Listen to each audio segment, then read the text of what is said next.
So this seems to be the same question as asking whether two arrays are equal to each other, or have the same elements, rather.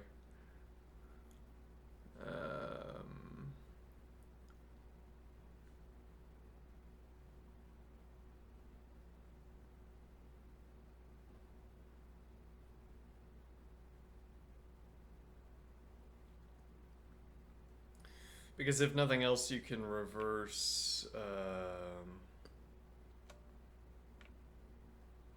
You can reverse two elements at a time. So then the array reversal step is the same thing as swapping positions.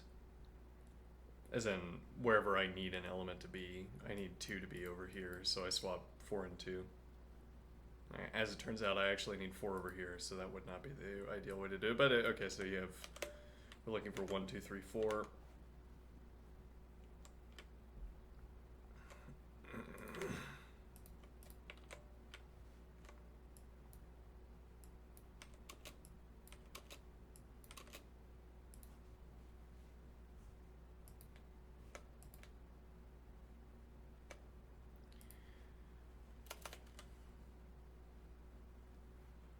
Yeah, so we could just do a process of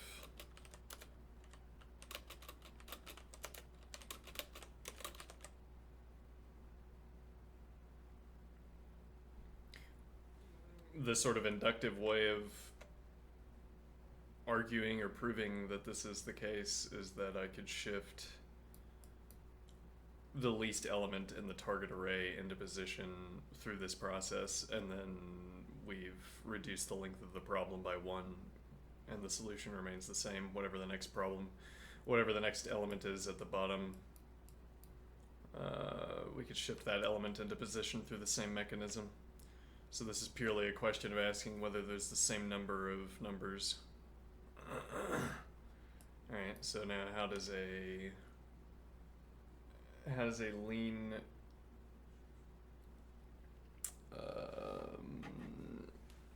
how does our lean word program do this? It's not a great candidate for lean word yet, because we don't have access to hash tables yet. We'd have to do this with lists. And the numbers that are, or rather, yeah, we would have to do it with lists and lean word. Target of I is up to 1,000, so it's not like the digits, e.g., yeah. So we can't do a book. Well, maybe we could do books.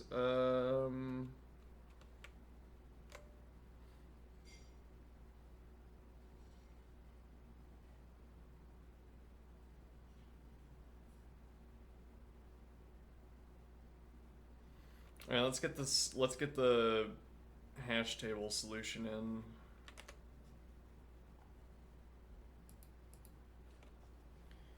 All right, define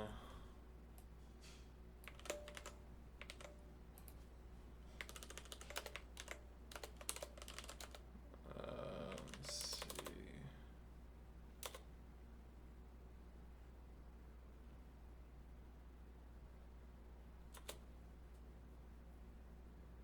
Under what conditions are two hash tables equal, I wonder?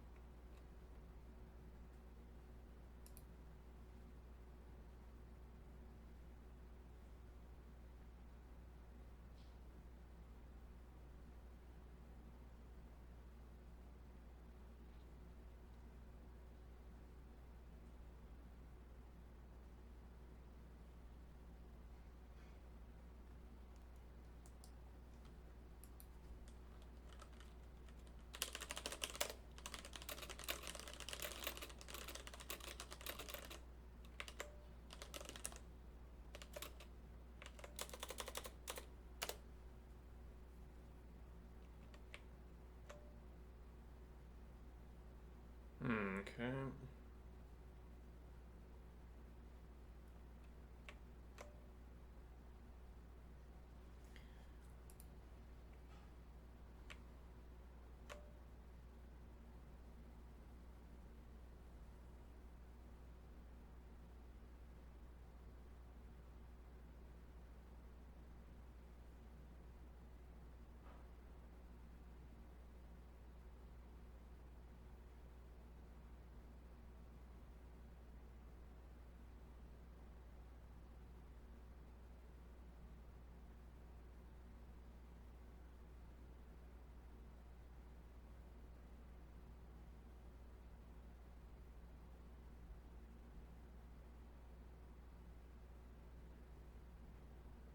Alternative idea, we could ask if let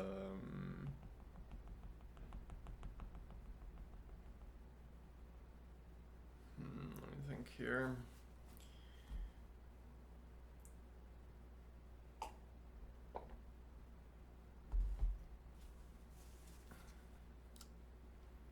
We could repeatedly cycle through the second list, though that's going to be n squared.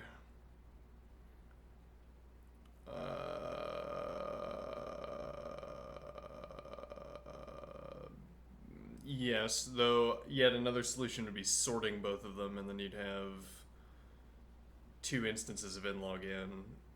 And that raises the question of whether there's a built-in sorting algorithm. Surely there would be.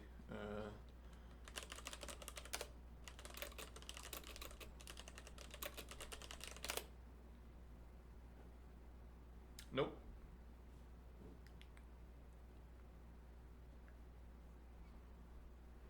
Okay.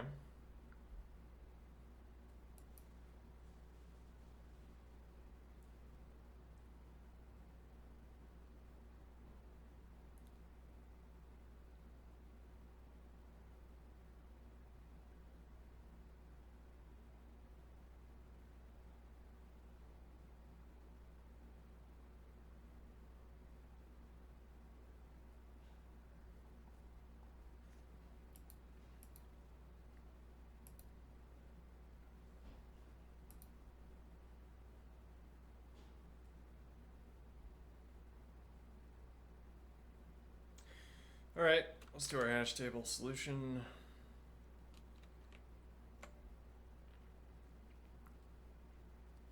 Well, I mean,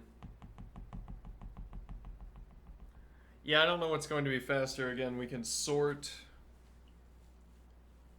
and then we just have to cycle through both lists at the same time, asking if they ever deviate.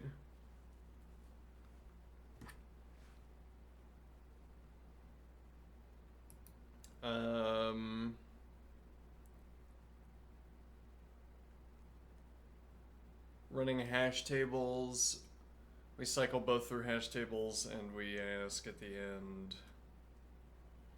Well, we should be able to code this up with list comprehension, since we can't do this in Lean anyway yet. Anyway, we should do this with list comprehension. So let target hash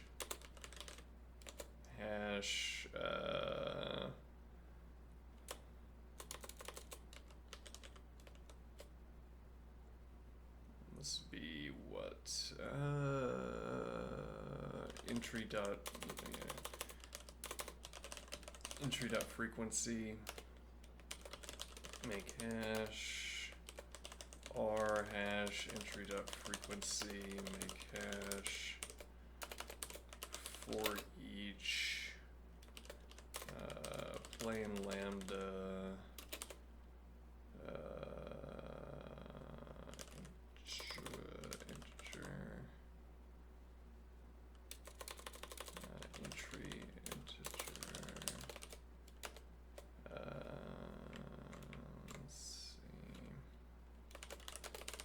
let ref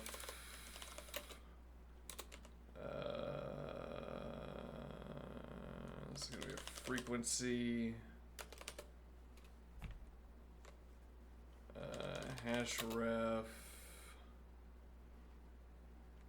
target hash entry to frequency, entry integer, and 0. Okay.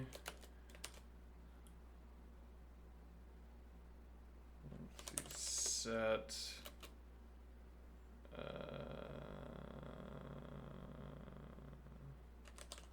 target hash entry to frequency to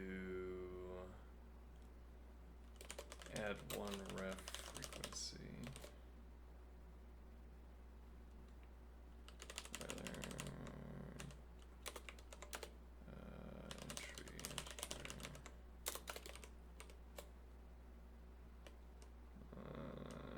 Okay, and we want to apply that to target.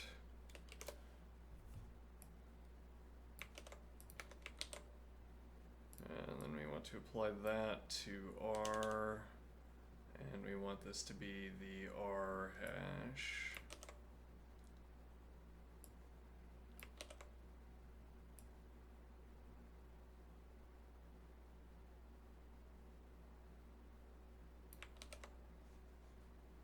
We don't have to have that let definition.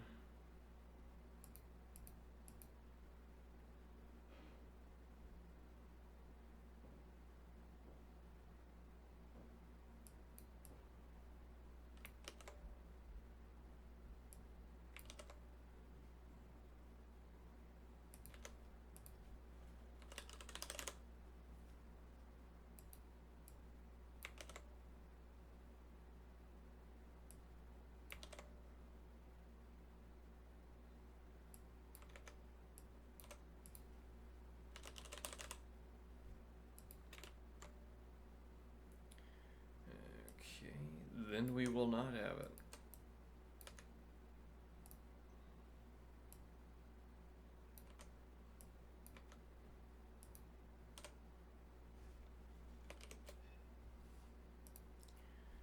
All right, and then equal.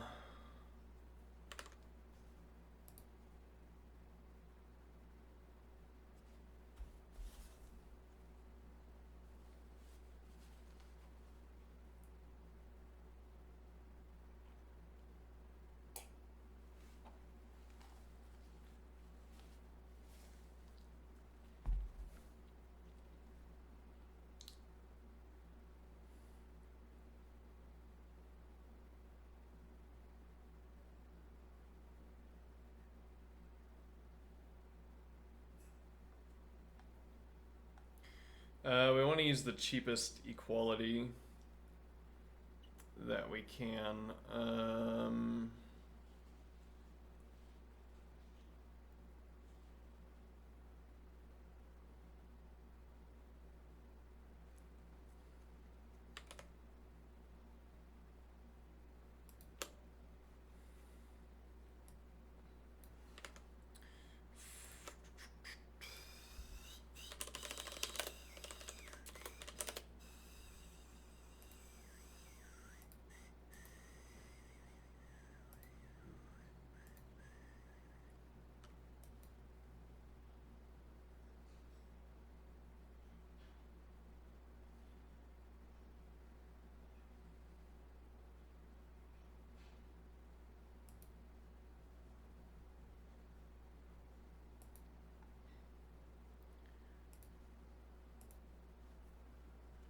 I need to compare, I need to check the equality of two hash tables in Racket.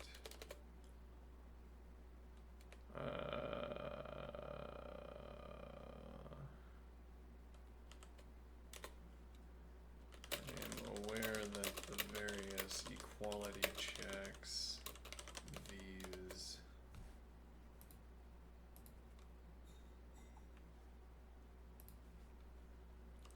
hash equal hash EQV hash EQ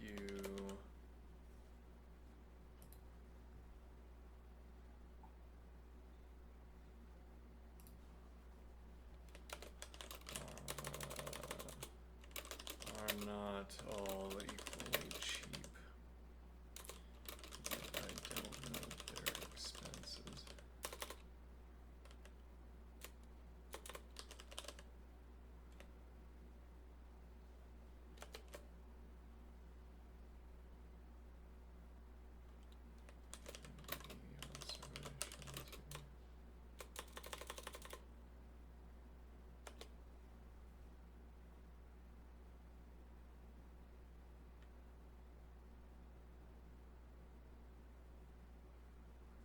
Let's see. Let's unpack them both in qualitative and quantitative terms.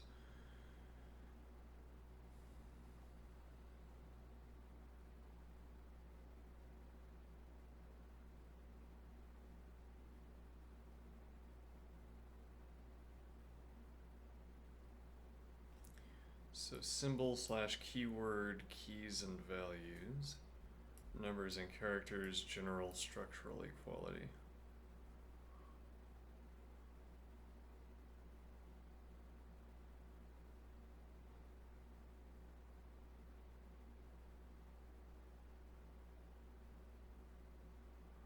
All keys and values are EQ sensible. Yeah, but what it means to be EQ sensible is complicated, I think.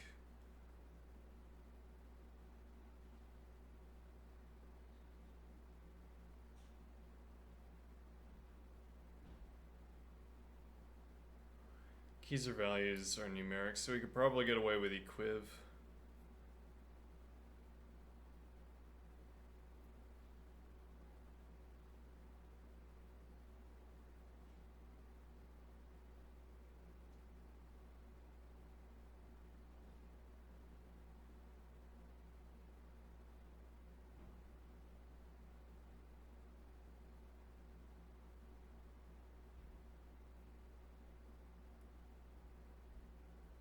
Micro benchmarks. Let's see.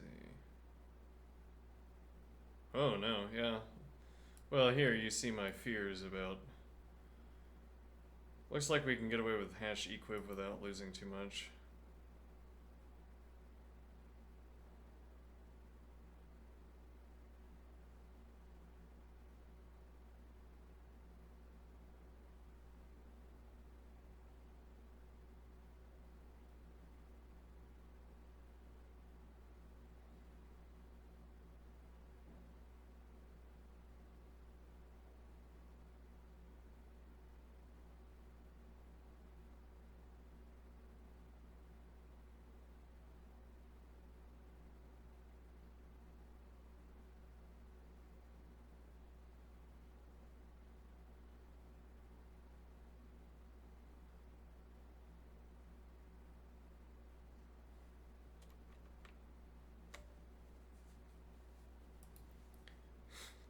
Would you like a helper function? No.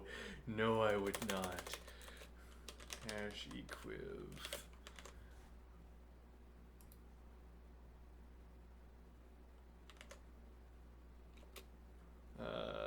Target hash entry dot frequency. Helper functions? That sounds inefficient.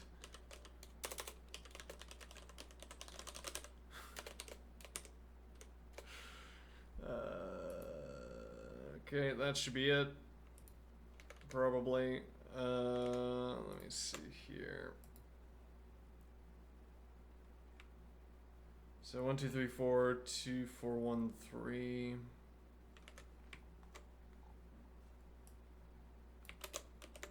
Well, so all we need here is shuffle 1, 2, 3, 4, 5, 6, 7, 8, 9.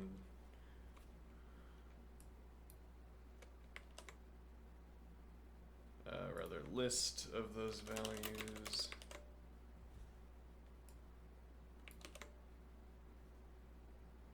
And then do string or no, hold on. How do you do that?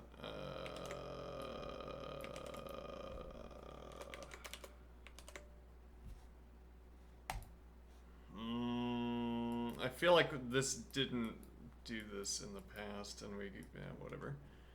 Oh well, alright, so this list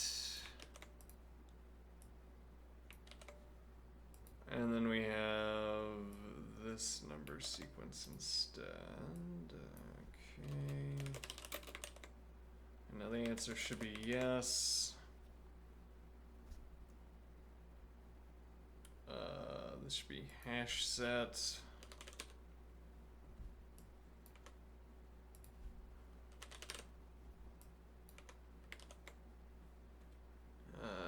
Expected list. Right. This should be. Oh.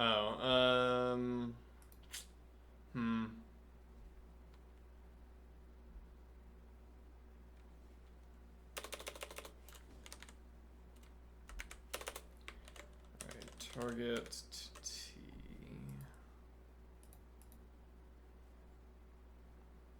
Alright, and then R to A.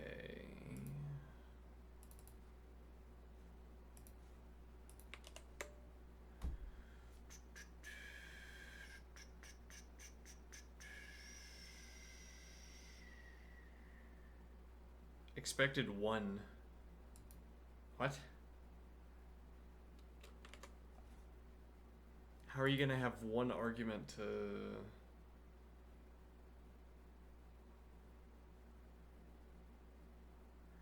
I see. Okay, that's not actually asking...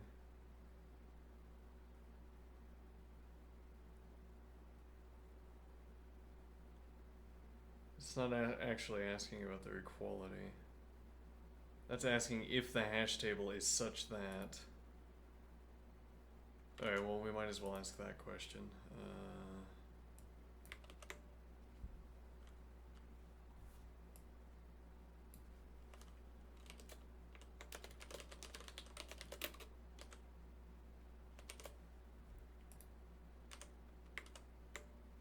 False. If I do...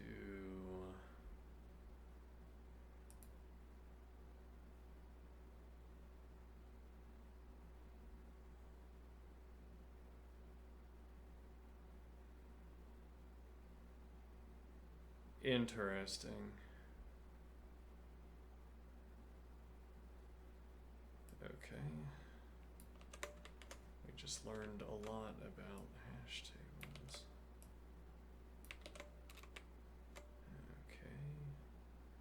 Now, I guess the idea is that I ask equiv TA.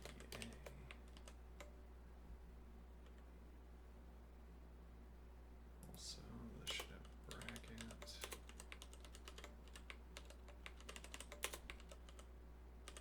Not that, let me see.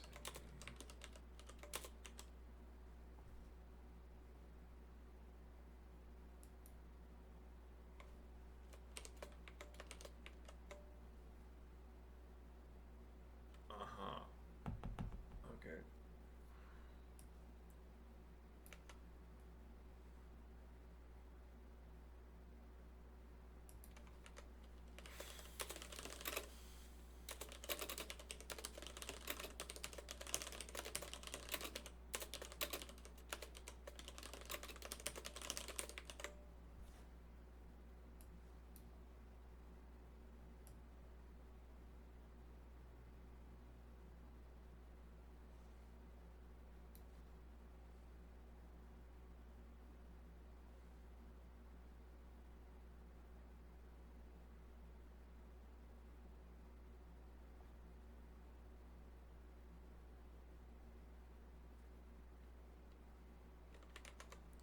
Make hash equiv. Make hash equiv produces a table, creates a table where keys are compared with equivalent.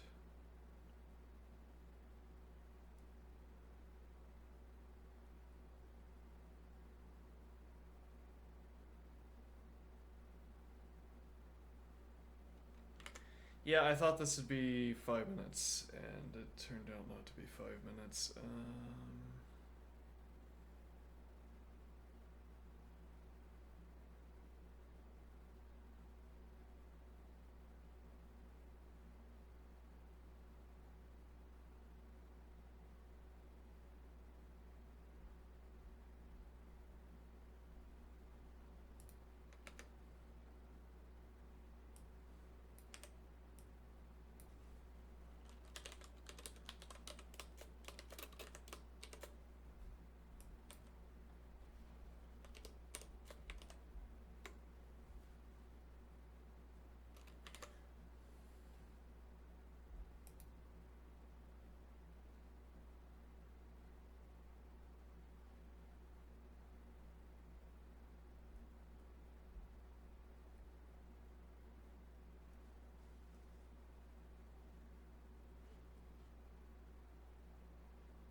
two hash tables that are mapping.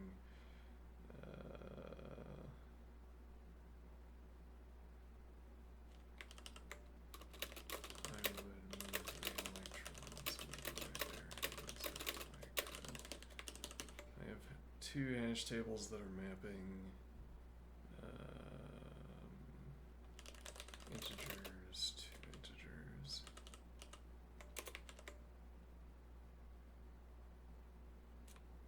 That have key value pairs of integer.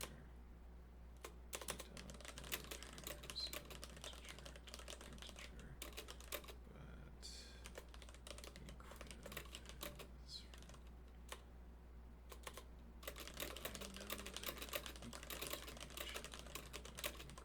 actually, here's a question. If I ask, I guess EQ is not going to do any better. But if I ask equal,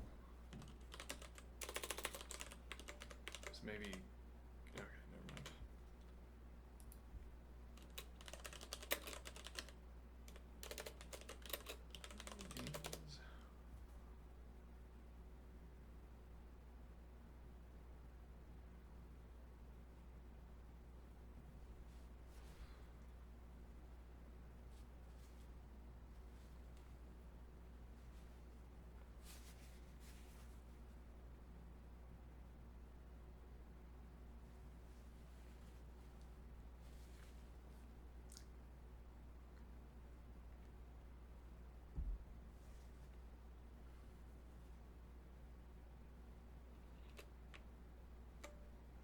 I see.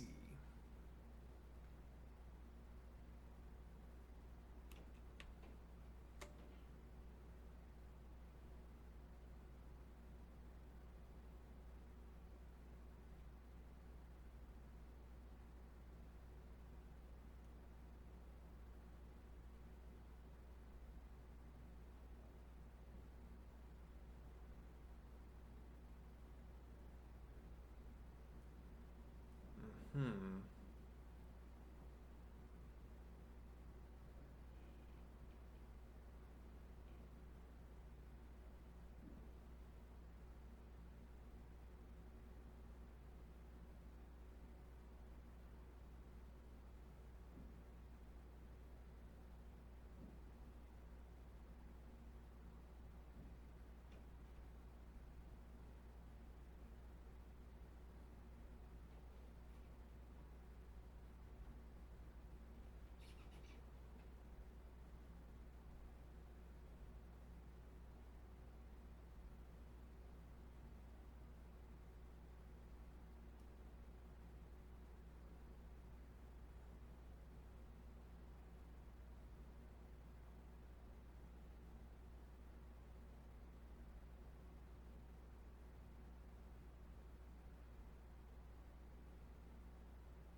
Test for shallow equality.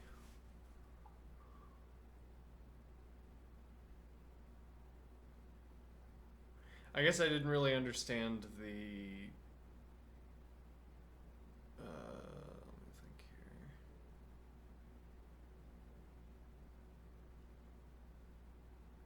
Maybe that would only be for more complicated hash tables, but I'm not sure what the additional.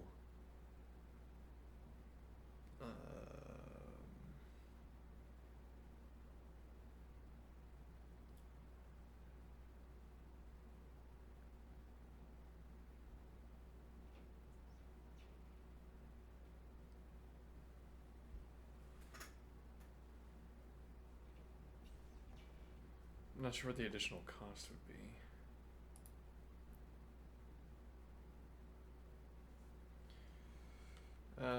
But so we have this operation, the for and.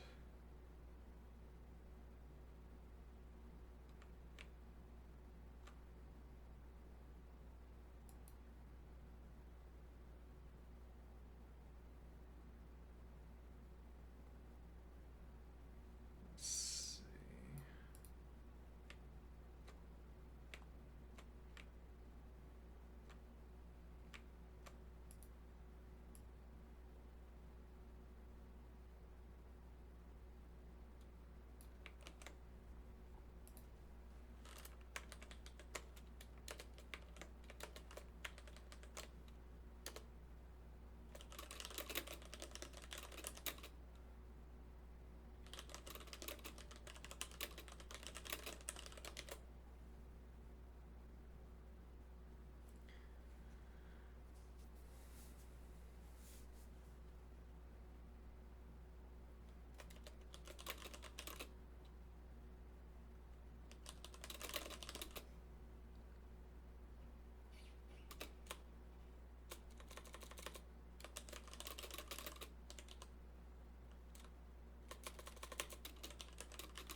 Let's see.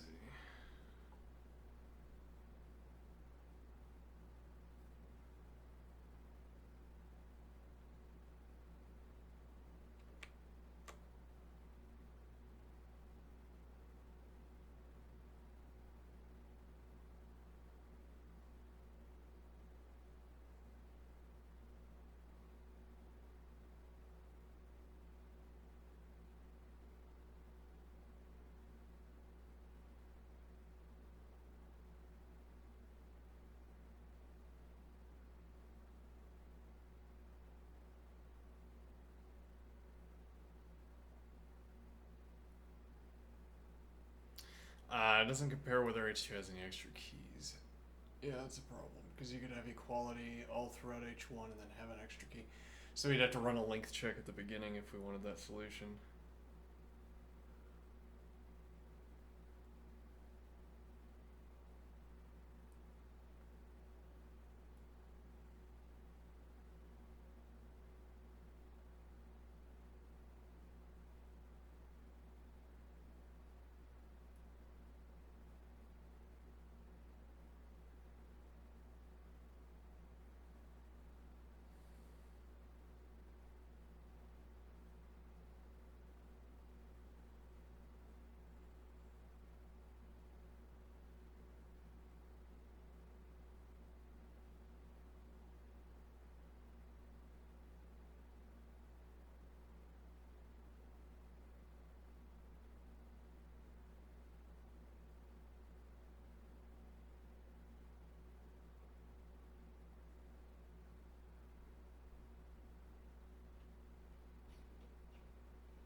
Push this into unsafe territory. Huh, interesting. Alright, let's pop this over. Let's see what happens. That's not where I guess we'd put that up here.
Oh, let's just see if it goes.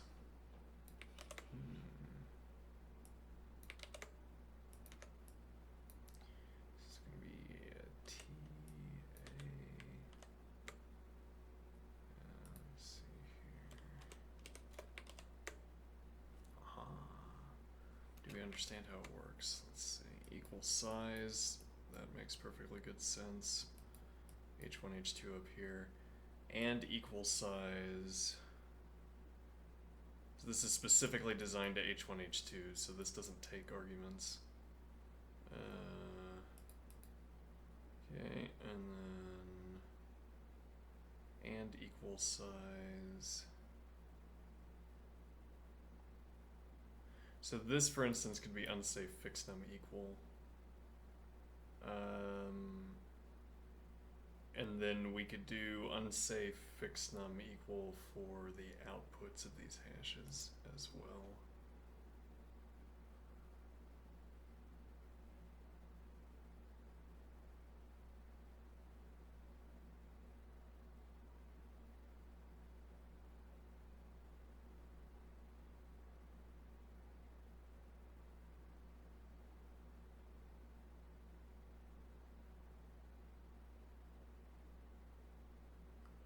Let's look at what nhash does.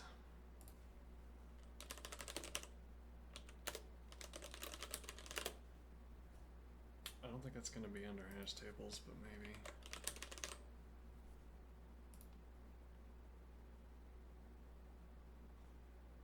Not under sequences, but that's okay. Let's see. Returns a sequence equivalent to hash, except when bad index value is supplied. Hold on, I need my...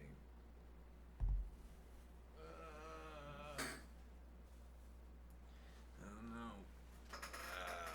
Where did I put...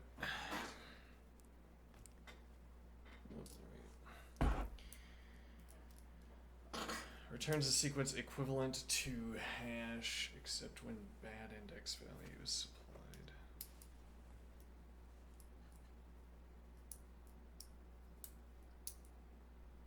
Alright, so we have a hash table here.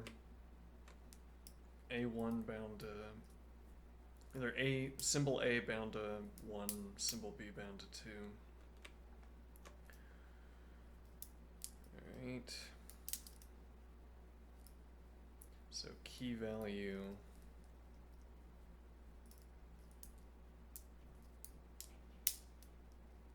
Alright. So queries according to every key value. And so now if we come back here, we have key value. Value 2 is hashref.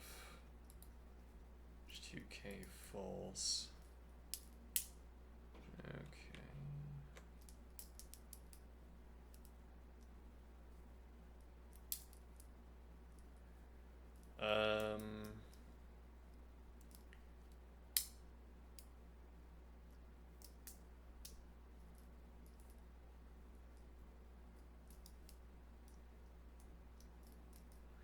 So I think the preferable way, well, I'm not sure that this is the preferable way, but what makes more sense to me is that we put a negative value. Yeah, our interlocutor wouldn't know that negative values were off limits, but we can put -1 here and remove this and check. Now it's purely an equality check, and this will trip an inequality.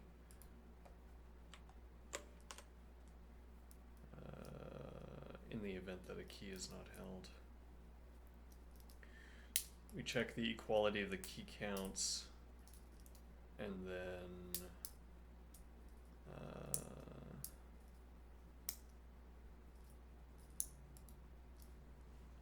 let's see.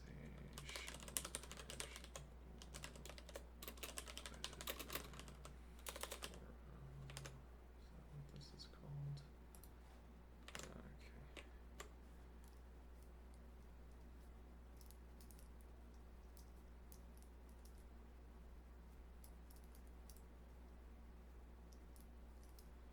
Right, so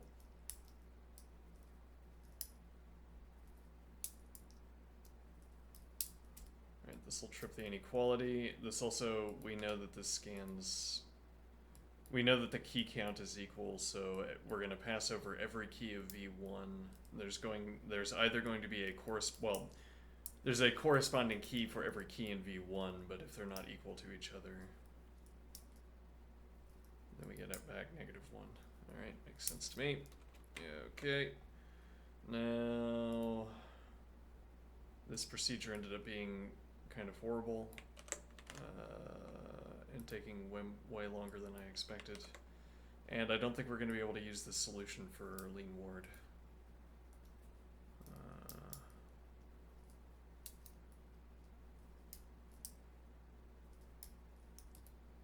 Hopefully this gets a non-zero millisecond score so that we can look at that. Alright, so let's do a solution that we could. Well, so we can't sort. Hold on. So the really easier solution here would be to run list compare list1 a list integer, really actually natural, b list natural. Okay, and now we're gonna do let's see. So we don't know that their lengths are equal unless we perform length. Yeah. Okay, though it would be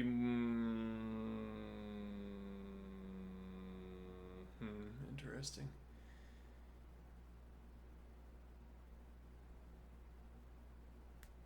If we run null checks as opposed to running a length check, that's an interesting question, because we're effectively paying all of our null checks up front.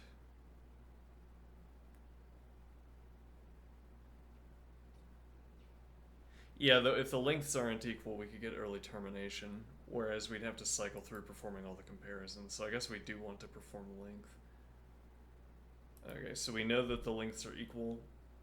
Okay, but then we still have to run null checks on on one of them. Interesting. So we have to pay 3 sets of null checks effectively if we run length first, but we have the chance of early termination. Huh. Let's see if well, actually no, because now we could do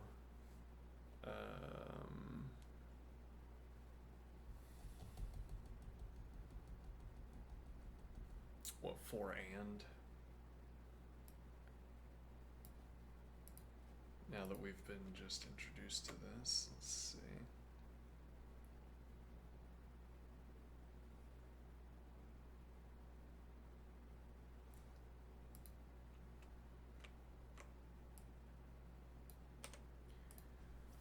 Let's see. for slash and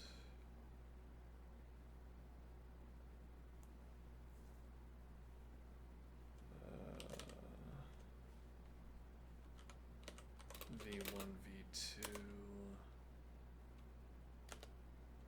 How does the syntax work?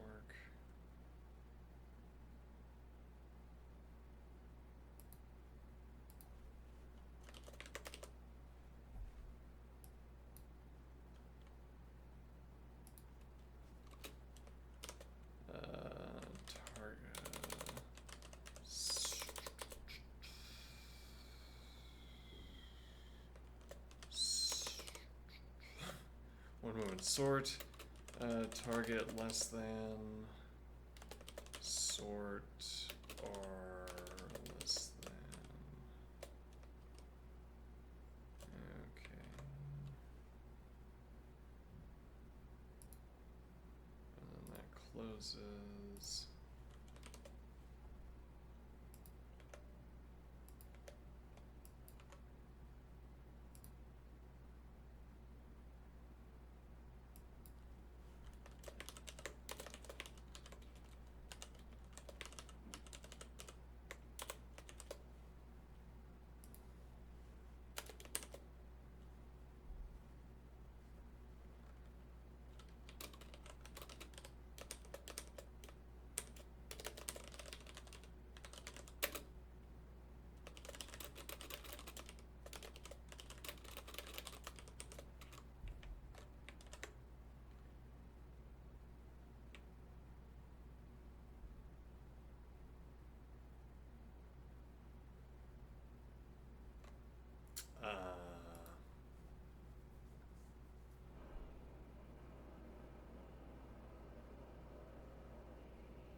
Maybe I was supposed to do list.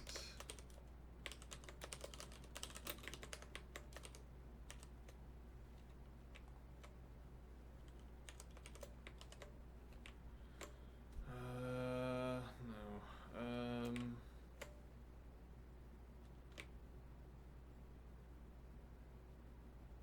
Not a why do you expect a procedure here?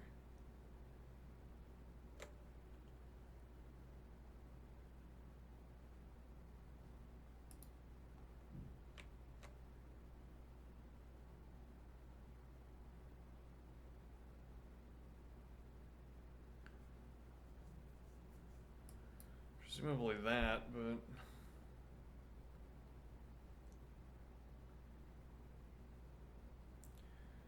let's look up the syntax of for and.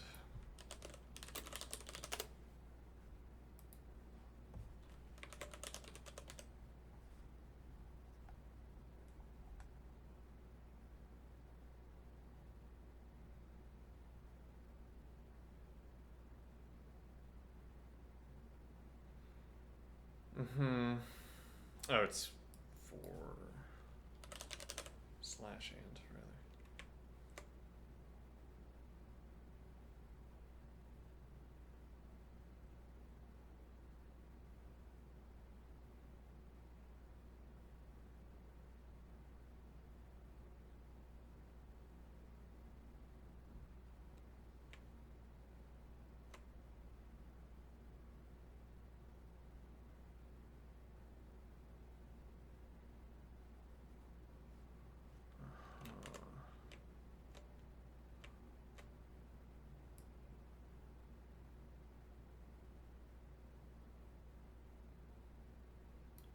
Maybe this is supposed to be K.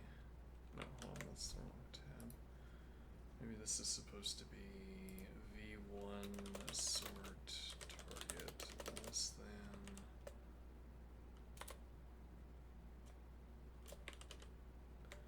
And then this is.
This has now been an hour.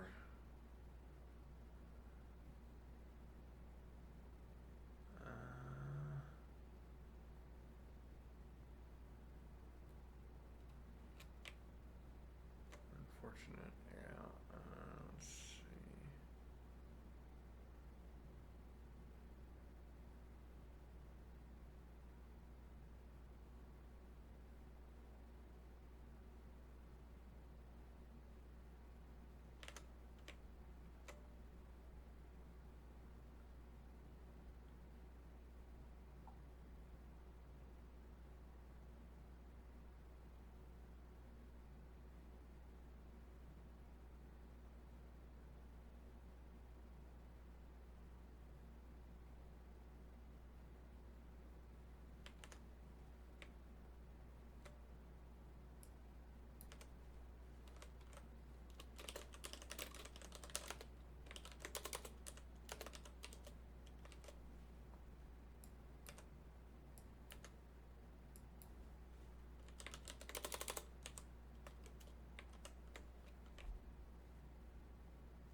There we go. Okay, this probably is faster. If I were to guess.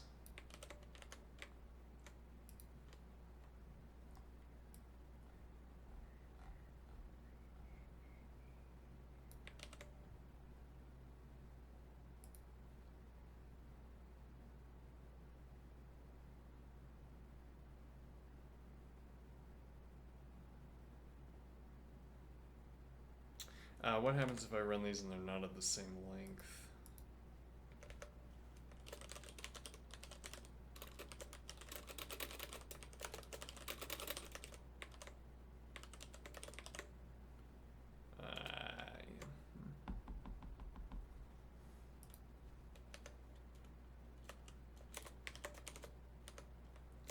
If equals length target length or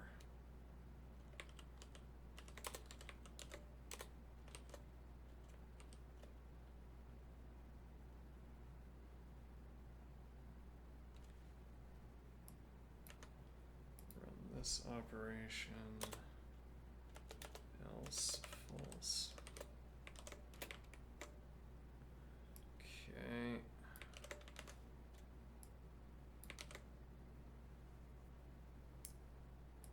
Sure that still runs.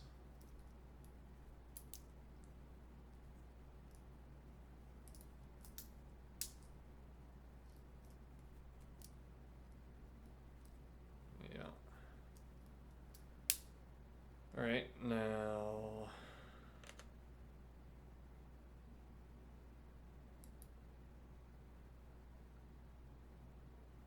These are our two solutions up to this point. Now that we're actually in a position to look at lean, now that we've solved now that we've solved this in two ways that can't be changed into lean code, can we solve this in a way that can be changed into lean code? Ideally, we would be now solving these in lean and then carrying the solution over. Well,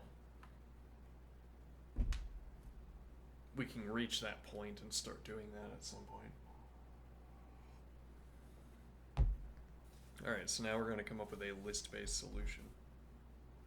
That doesn't... a list-based solution that doesn't involve sorting. Yeah, let's see.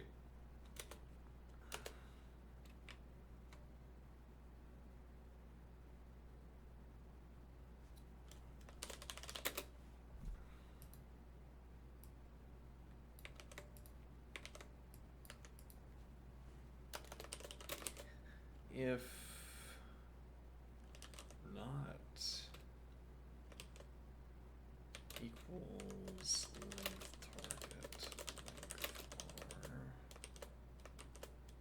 then false otherwise.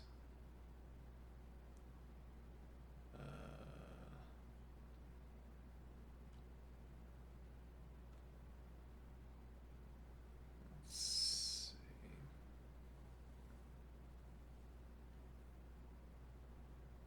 No built-in sorting operation. An intriguing design decision. Let's see.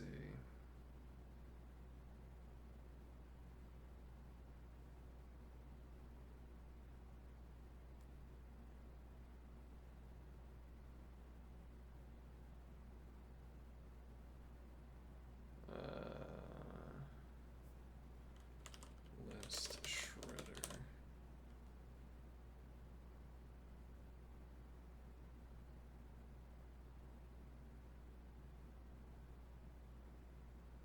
Yeah, I want to run unsafe operations on these, because we're going to have to cycle through this list so many times.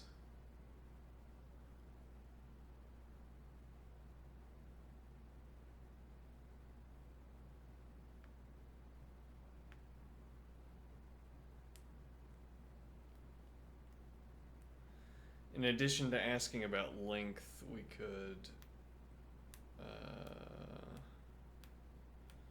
could perform a length and integer scan, length and natural scan.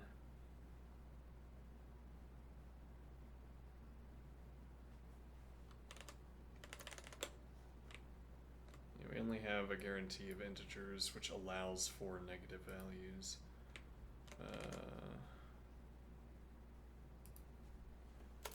Define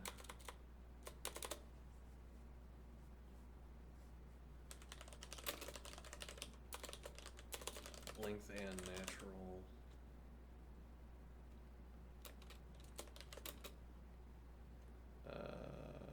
Input list neutral natural. Right, if null input return true. Oh, and then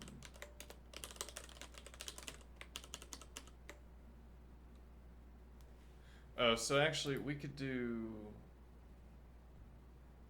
let me think here.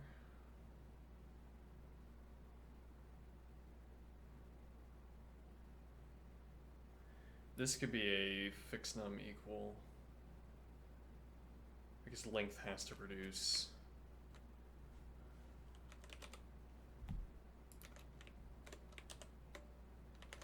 Let's see.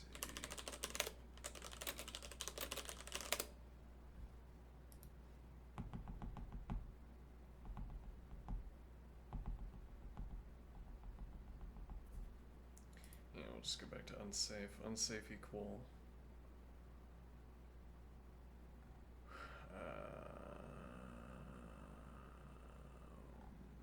Where's unsafe equal?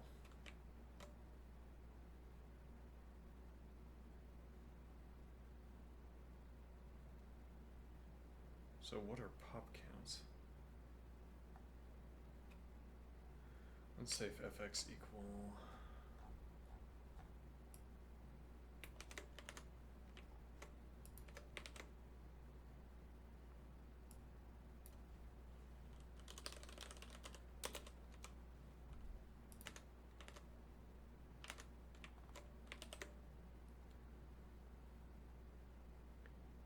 we can't do that here because we don't know that these values are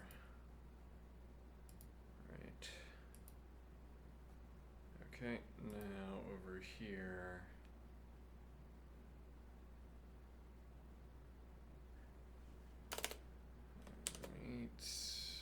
we can have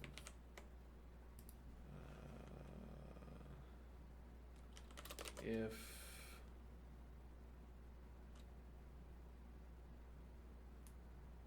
so here is where the more bespoke numerical comparisons are relevant. So bracket numbers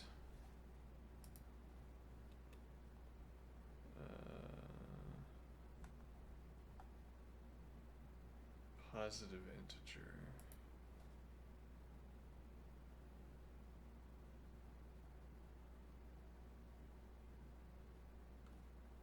exact positive integer. Do I need to import anything for this? No, apparently not.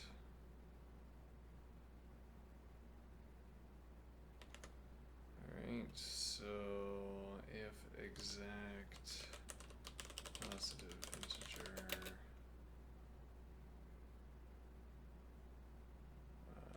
car input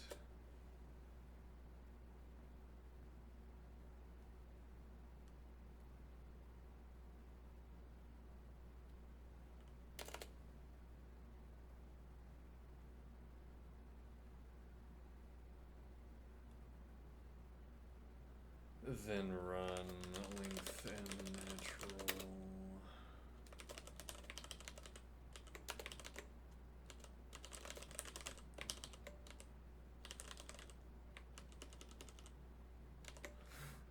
I feel literal tags actually, I'm not sure that's useful. CDR input list natural and then fx unsafe plus counter natural 1. Alright.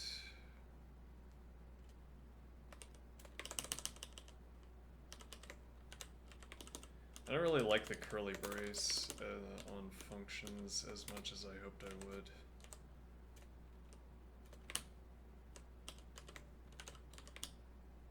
I also don't really like all of this white space, all this empty space.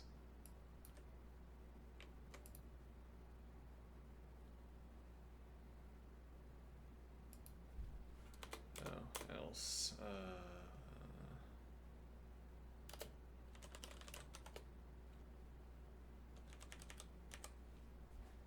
Okay.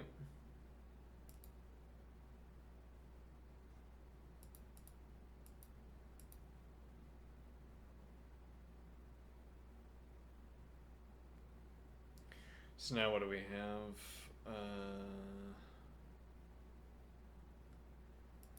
We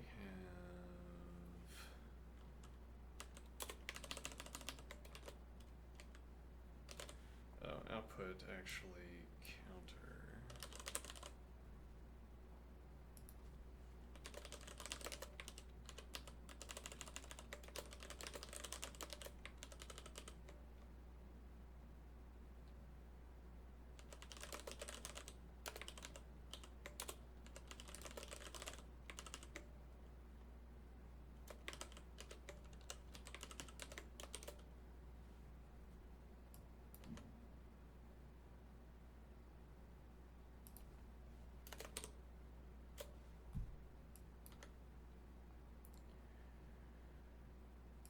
False, otherwise list shredder with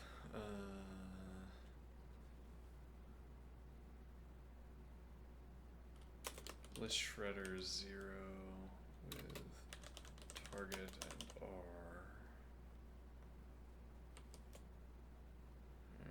Okay.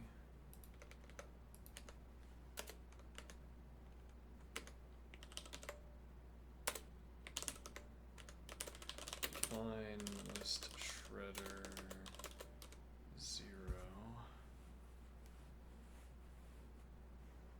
Okay, with target list natural. Yes, now we know. So this is question mark. Hold on, go up here.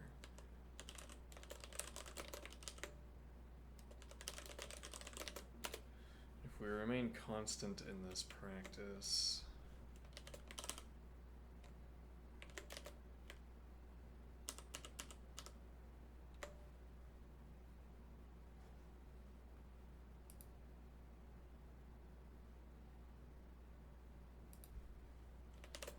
now we can remove the question mark.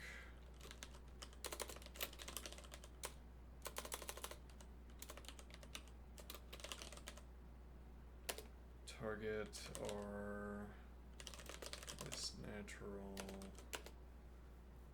Okay. Now what is the idea?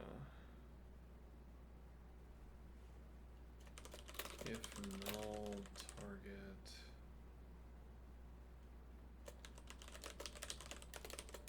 then return true. Otherwise, go to list shredder.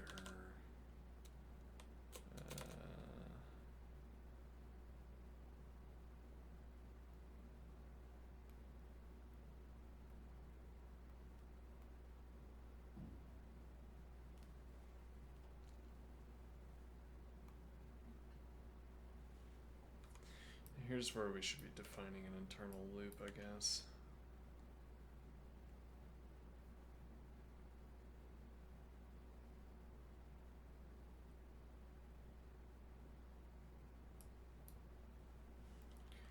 Let loop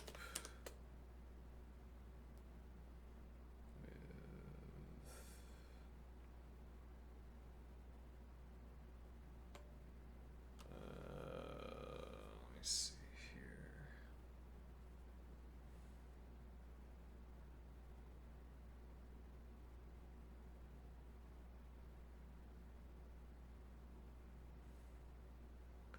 Now this exercise is more like what we were setting out to do with lean. So this isn't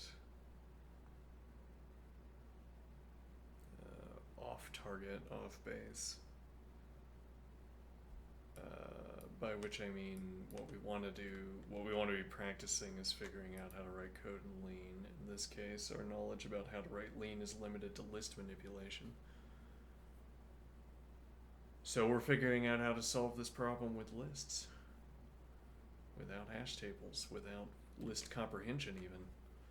Let's see. So yeah, I could have this as a separate function. Let loop comparison car target.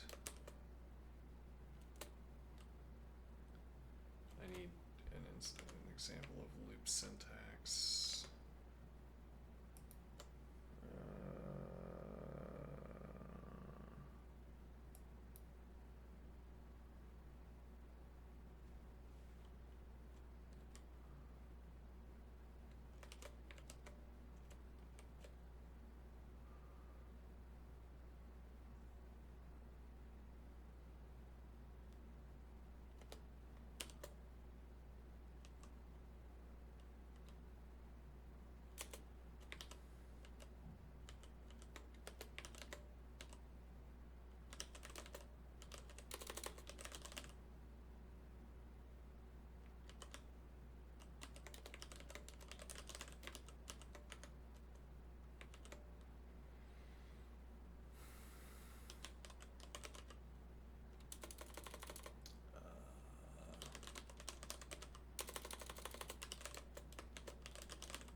This looks distinctly like it's an error.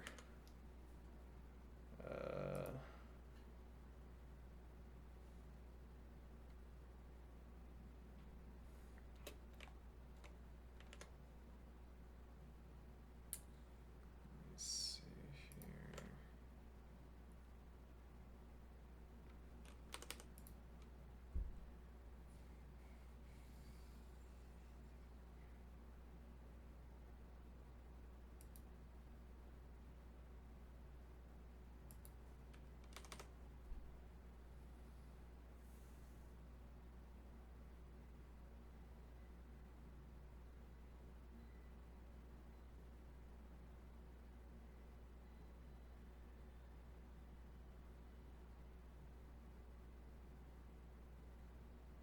What did I want to look up? Let me see here.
This ends up being horrible. So we have to cycle through the entire list.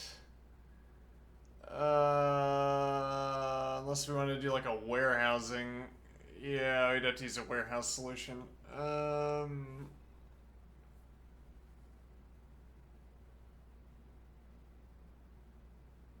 Okay, I mean, that's not so bad.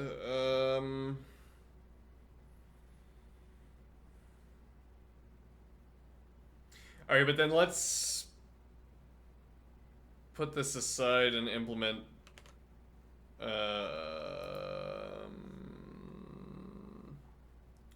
let's implement the warehouse in Lean.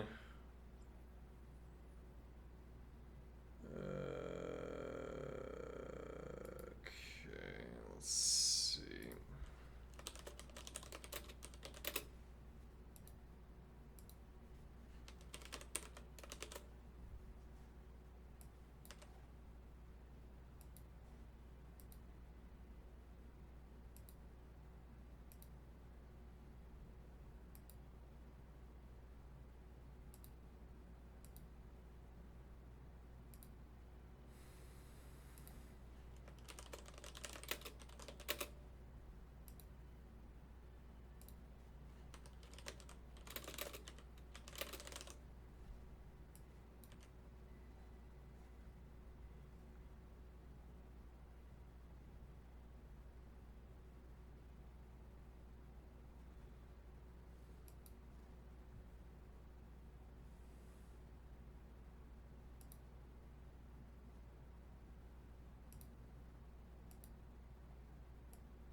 Okay, warehouse idea.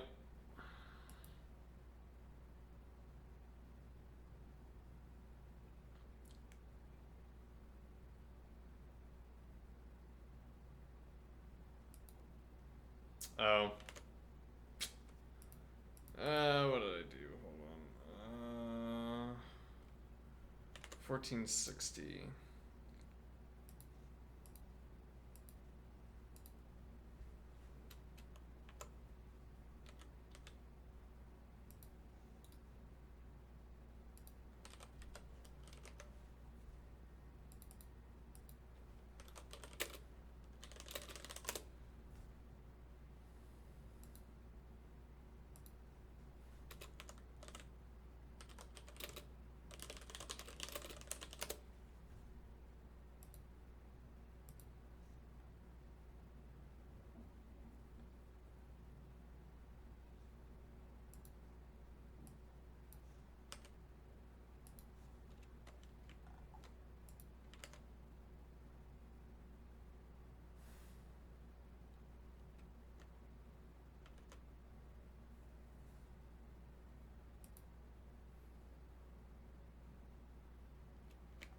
Alright, so we want to implement warehouse in Lean, if we are able to do so. This is the warehouse. This will be substantially more complicated.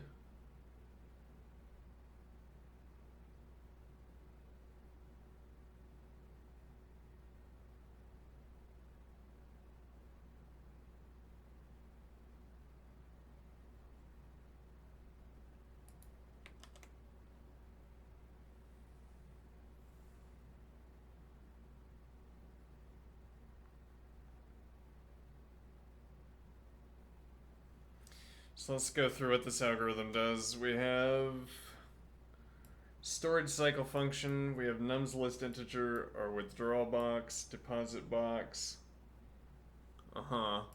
Warehouse list integer.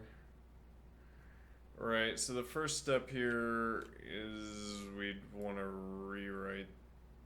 We'll just keep this as is. This is the old style of type annotation. Less purple. Actually, we should probably take an exercise break before we get started in on this. Let me drain some coffee here. And you know what? Drain some water as well. Why not?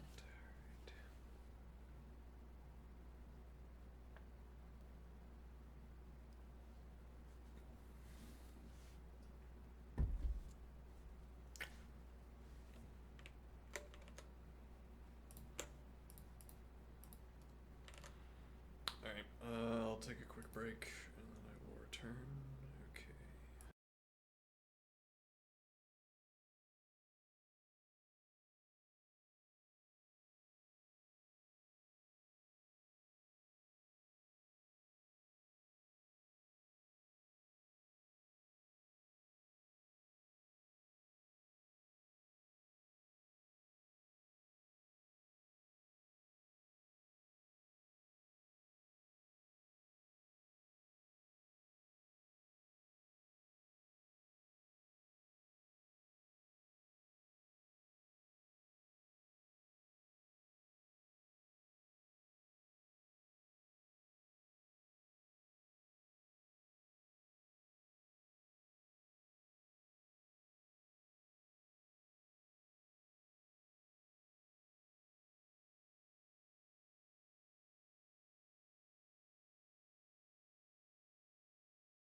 happened to see myself without my shirt on yesterday, and I thought, oh, I'm getting pretty big.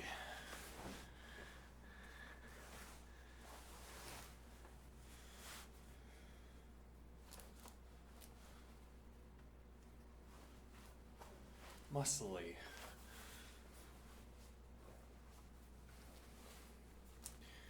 I don't know if I'm yet big enough. I don't know if I'm yet in the defuse, de-escalate violent circumstance by taking my shirt off territory, but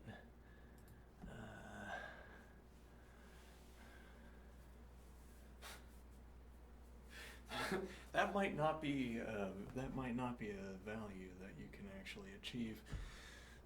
Seems like the activity of taking your shirt off is generally not designed to diffuse a situation. Yeah.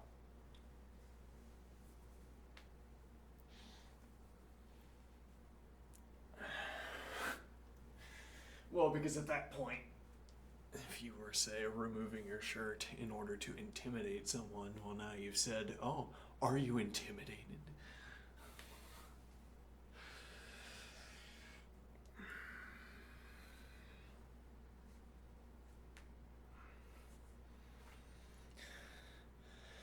And, well, it might be embarrassing to answer yes. Might even be more embarrassing to answer yes than to lose a conflict, lose an engagement. So,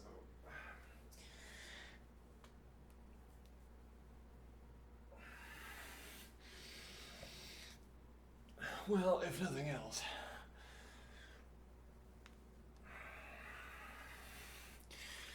I probably can't recommend this activity if what you want is to get as large as possible, because this is not designed to hypertrophy the muscles, but you do get some size for your effort if that's what you want.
It's good that so many of the good duties are overlapping. You know what I mean? Well,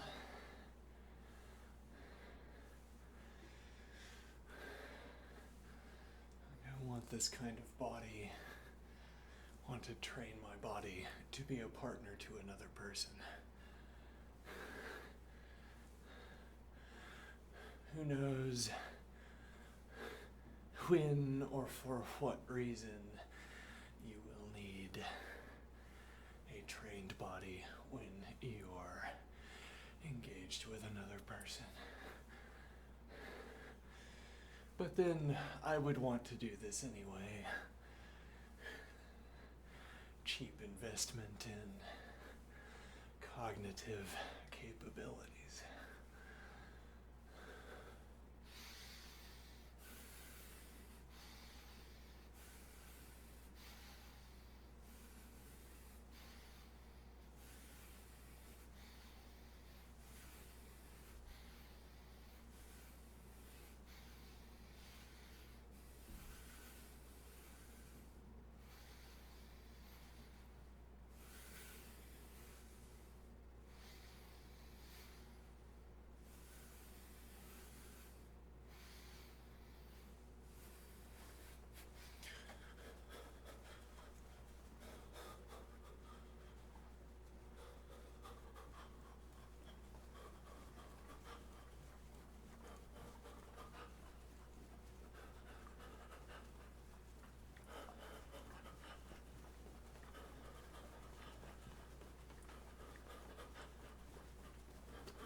And well,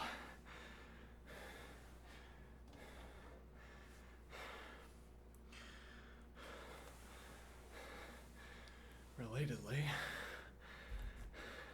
I don't want to be on either side of a wholly asymmetric financial situation.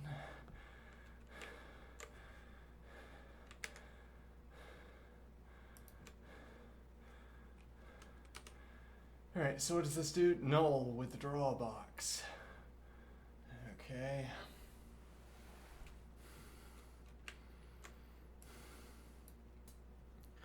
So we take withdrawal boxes out of the warehouse. Okay.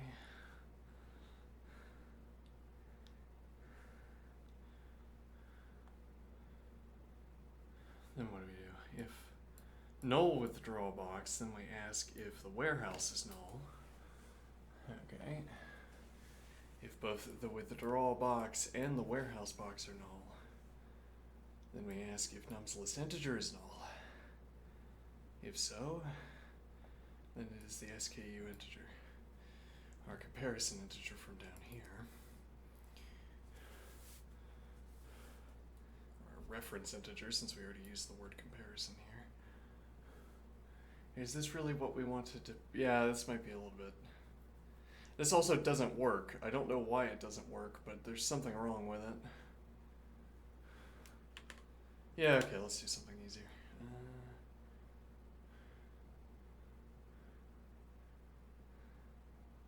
Right, so the reason we didn't want to make two arrays equal by reversing subarrays was that we would have to cycle repeatedly through.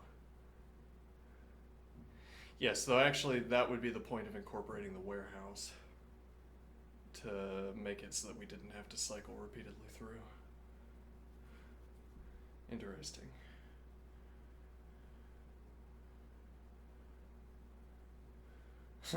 And here we would actually bother to save the warehouse. Let's see what this is. Shuffle the array.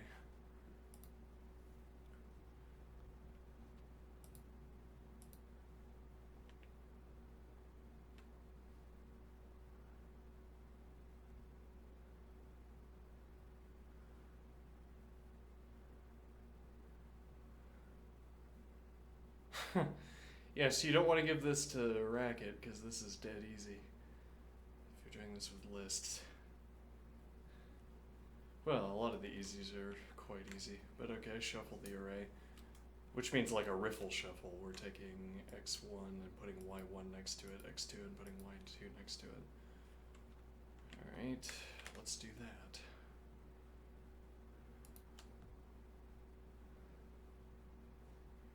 Okay.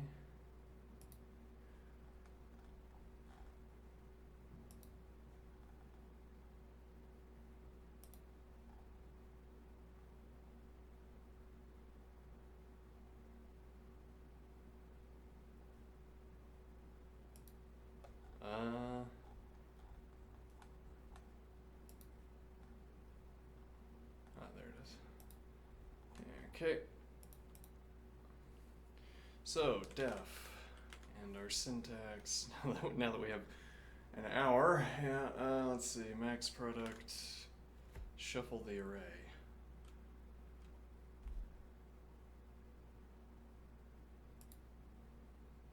Is there an alternative where the name is more apparent? Shuffle, I guess. All right, shuffle. All right, we're gonna have input one. We'll have left stack, right stack. Okay, left stack, list, and nat, I assume. Yeah, and then. Oh, wait a minute. Hold on. So we first have to divide these up into two. I see we're not given two lists. Alright, so we want stack list nat, and we want to output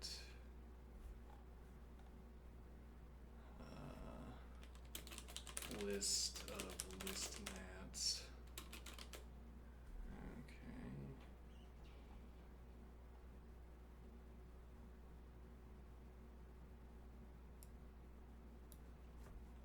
List of list nat.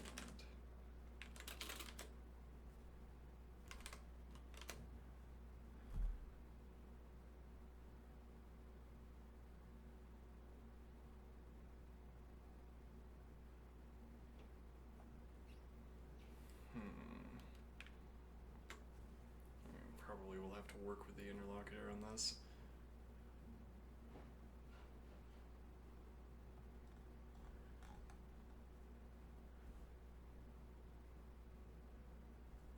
Is pair a type? No.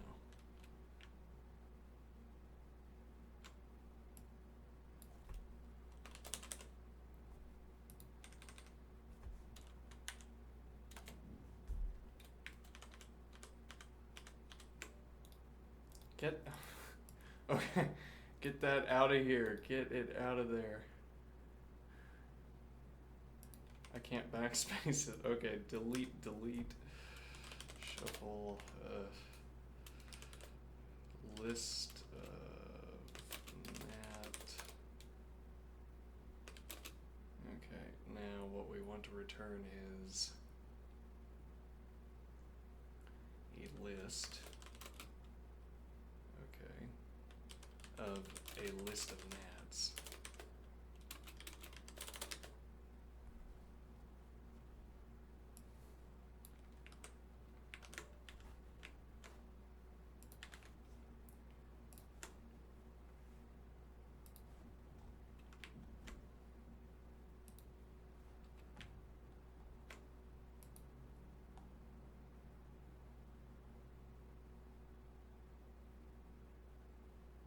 Alright, we never actually read the conclusion here. There is a break up here.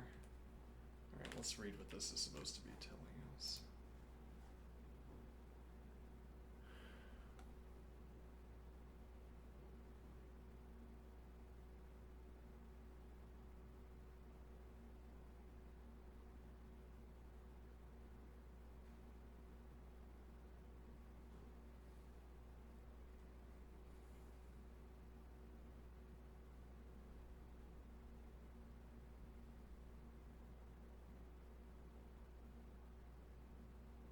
So list.fold L. So this is merely an argument order question.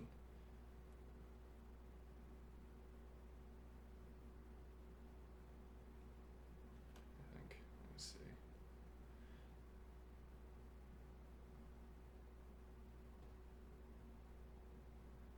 Expected type list int to list int to list int, but I got int to list int to list int.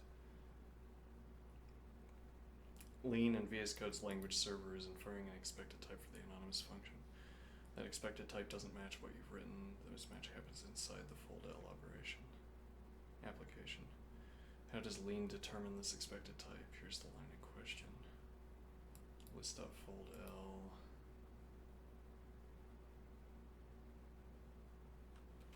Alright, let's see.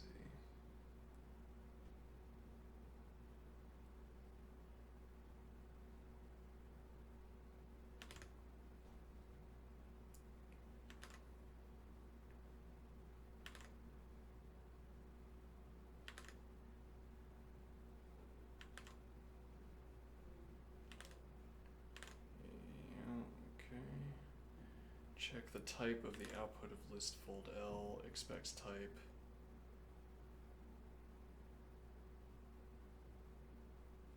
Yeah, but I don't know how to read that. Okay, let's see.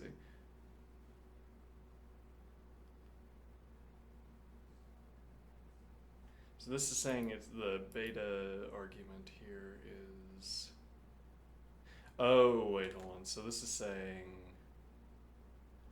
this expects alpha, beta, alpha, which is the point being that you have to have the same type in front and last. I see.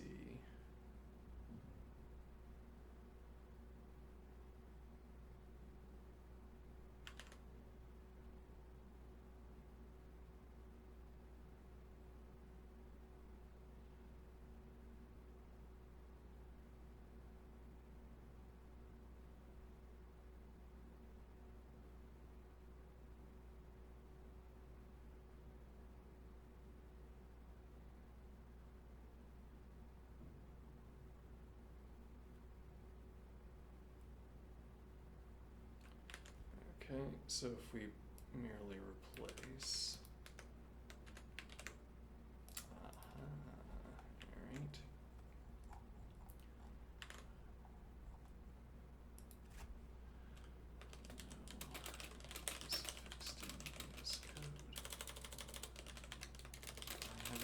question.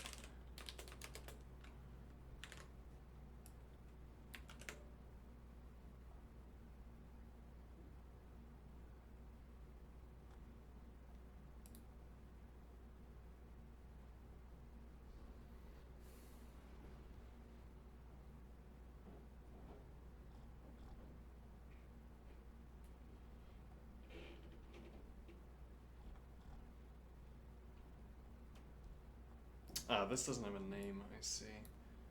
Alright, so this will be input list mat.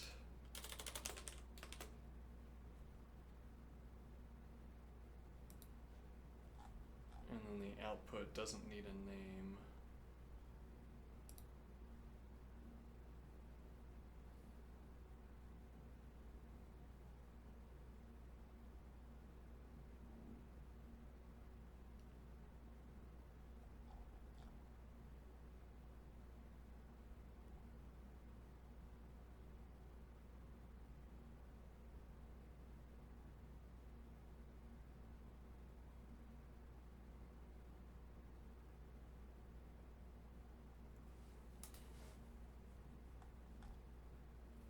Function expected at list.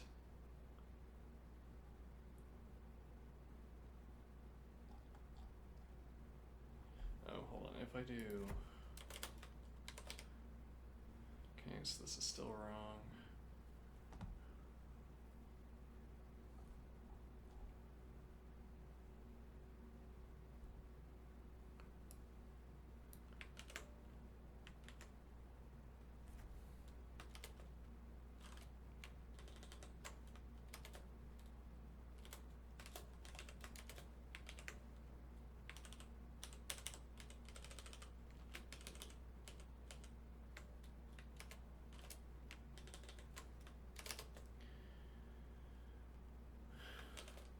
This code informs me that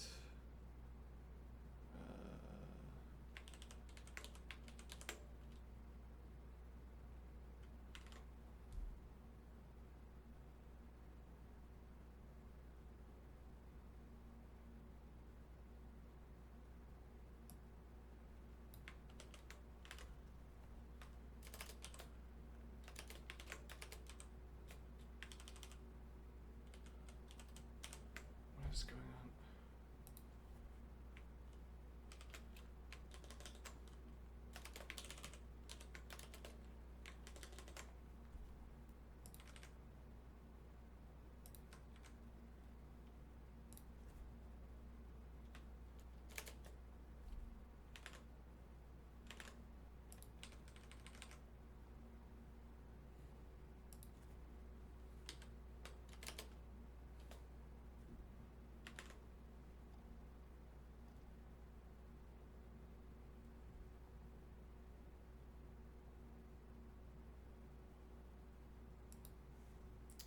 Maybe this should be parent up.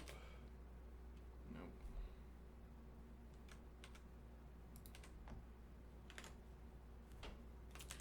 The output type of this function will be list of lists. List of naturals.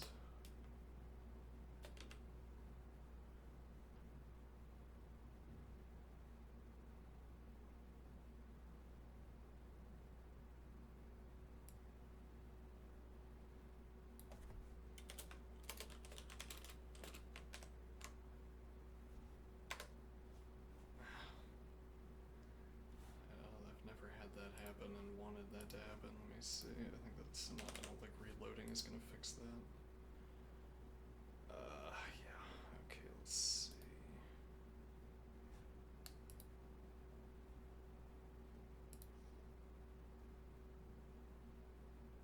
Make everything on my computer bigger.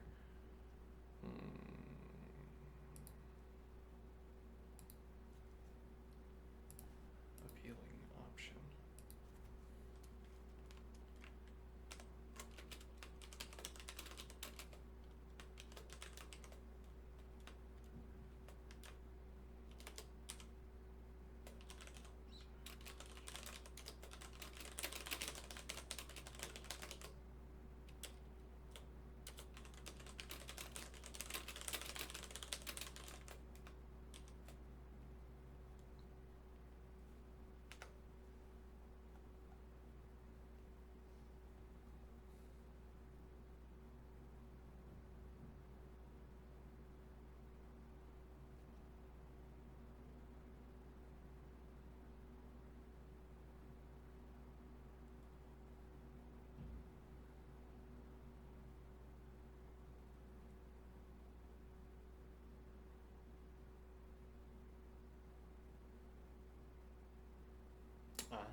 I see.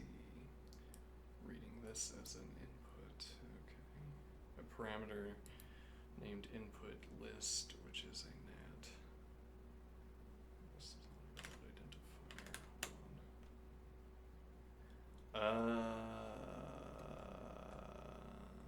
on. I see.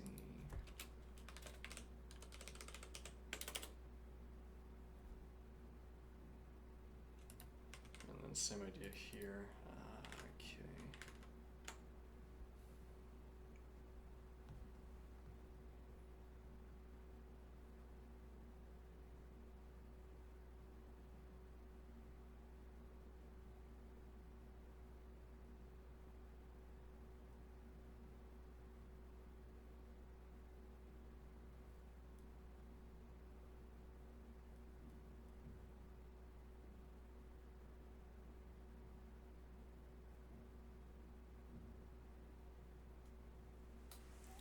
So, colon, get out of the screen.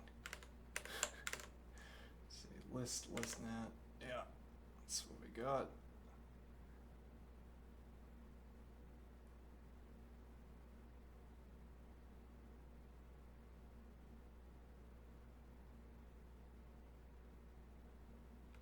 We might answer yes to that for now.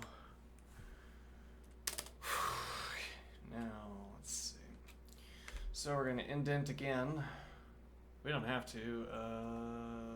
I'm not going to indent again. All right, we will stick with this level of indentation. Now, so match input.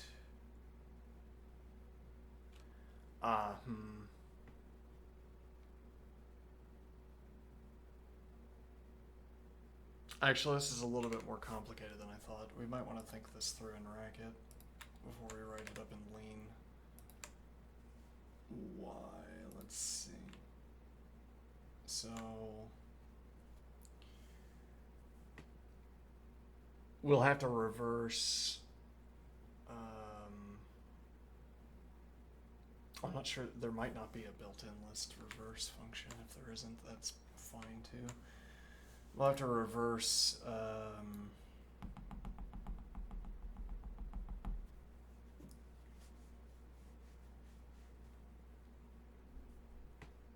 After extracting these elements, but also we need to run length. Okay, let's see. So length.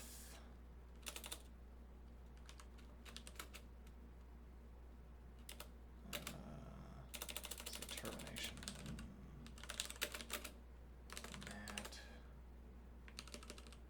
Math input.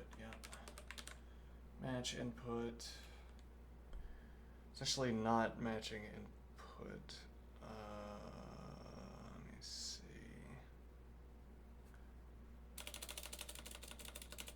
Can I match termination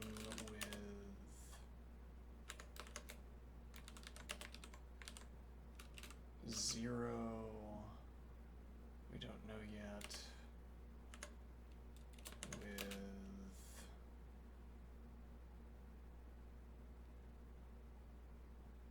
Math.suck.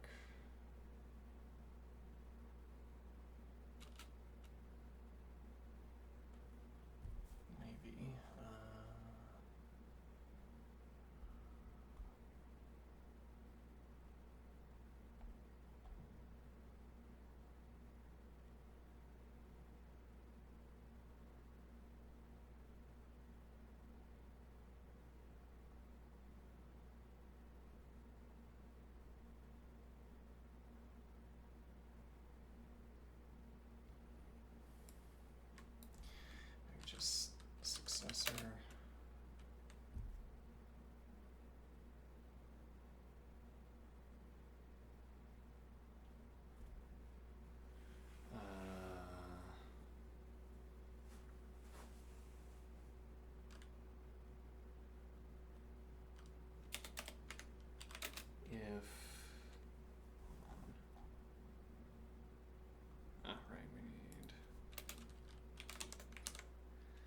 if...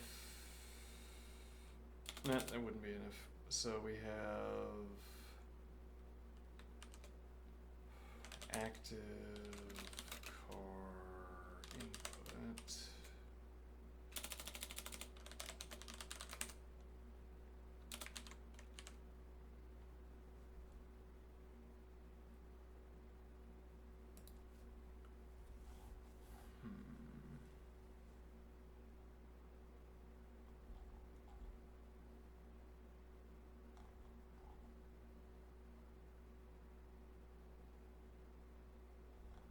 Yeah, none of these constitute examples because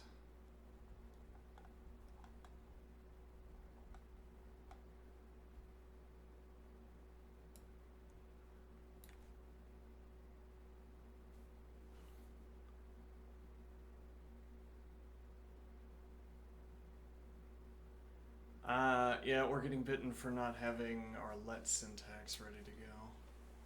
What do I mean? So we've been relying on this to establish our let definitions for lists, where we have the car and the CDR split already for us. So this line functions as a let definition that we can make use of. But now we don't have any samples of how you're supposed to use let. Well, and even more critically, we don't have any samples of how you're supposed to establish the car of a list.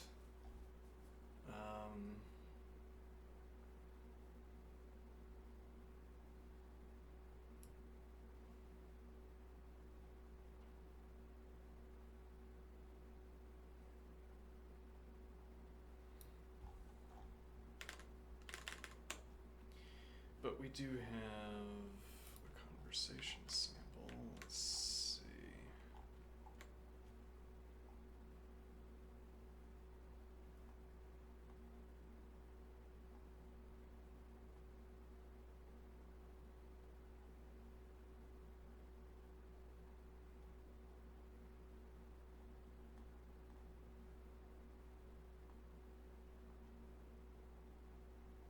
Probably. Let's see.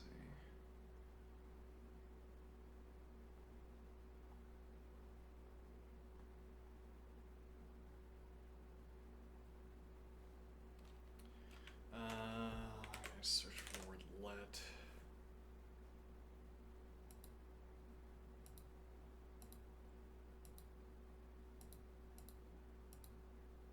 Not usefully. Yeah. Let's see.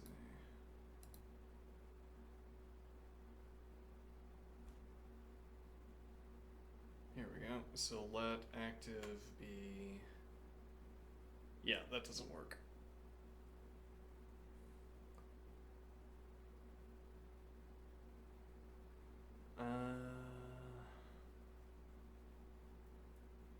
Because this already pre-specifies for us.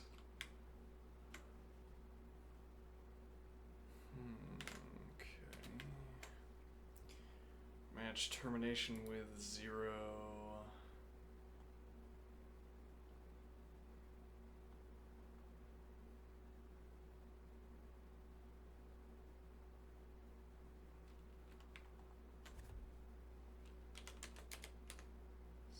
Riffle with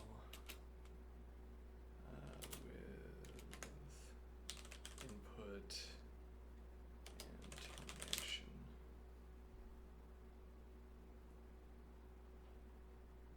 Okay.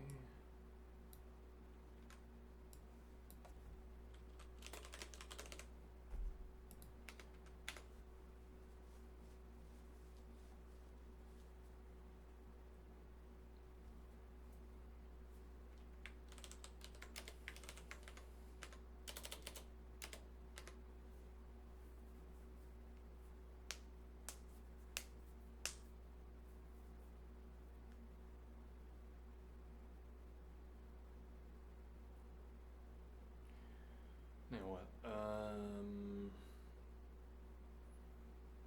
Yep, we're stuck here. Alright, so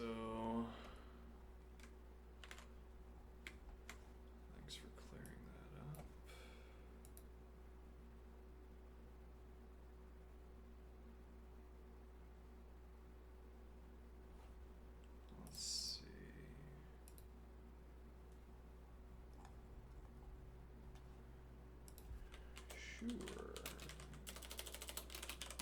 Takes sample.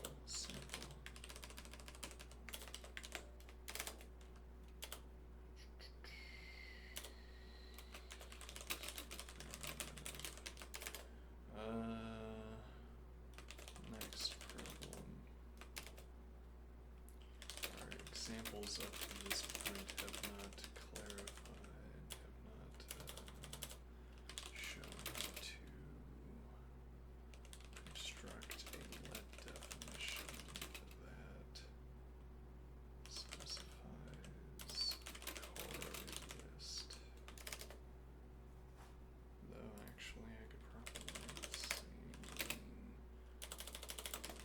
for list car. Yeah, I really have a preference that these brand logos didn't flash in front of my eyes every time I used the search engine.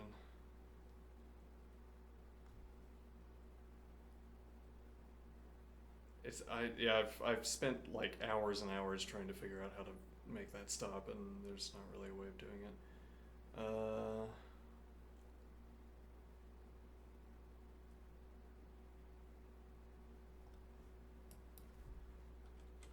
How to prevent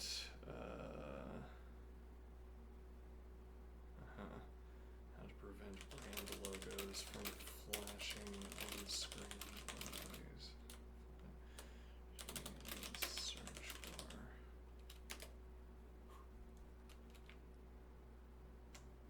Appearing and potentially flashing.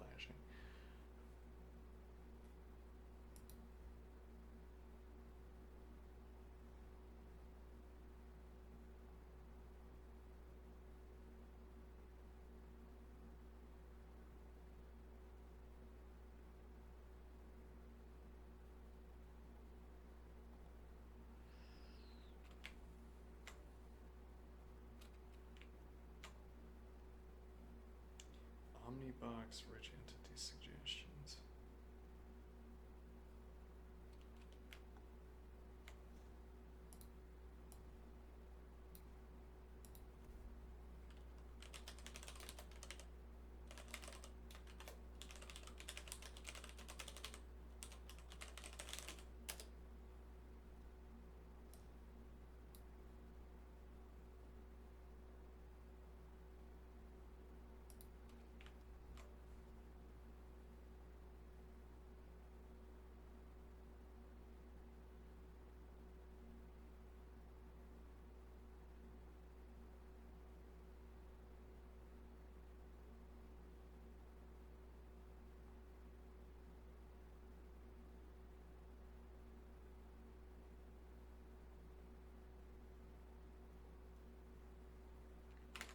Intriguing.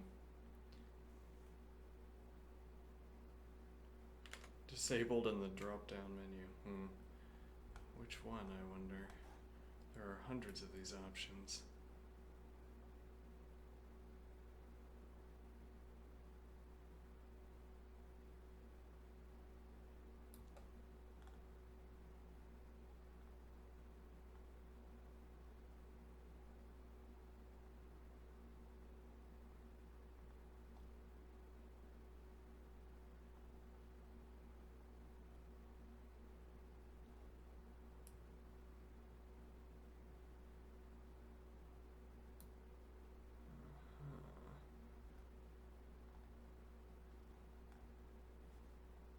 I don't think that's going to be helpful.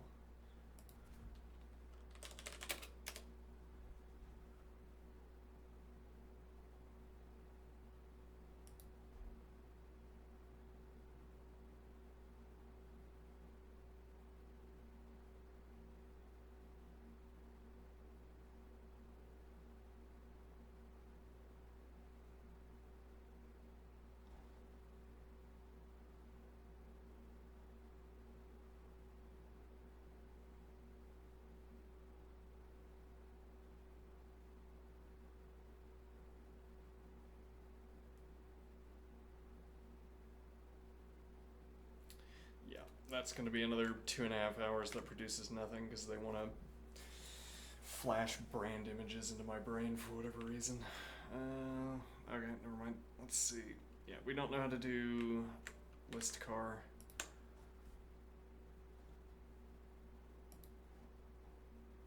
I wouldn't have any sort of,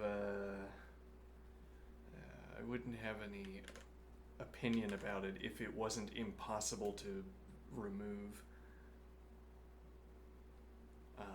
Once it is clearly intentionally made difficult to remove, then I become suspicious of the motives behind why you'd want that.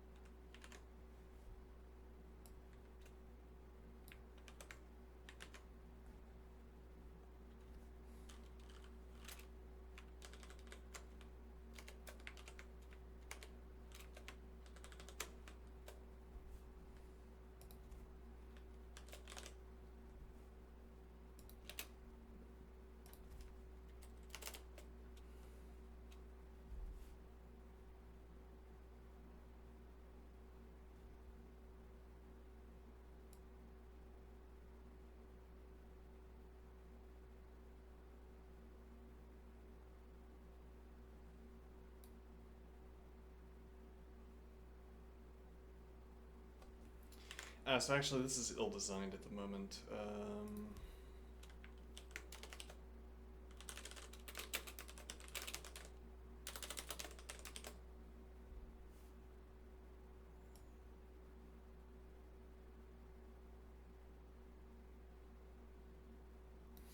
Okay, so actually, this is just going to be a list nat. Supposing we can organize this correctly. No, yeah, this is actually going to be more complicated, because what we're producing is not, we could set this up so that we get an output from this function, and then it would probably need to be list of list nats, and then we would have a separate function that takes that list of list nats and does something with them. As it stands, what this function is outputting is another function. Apparently.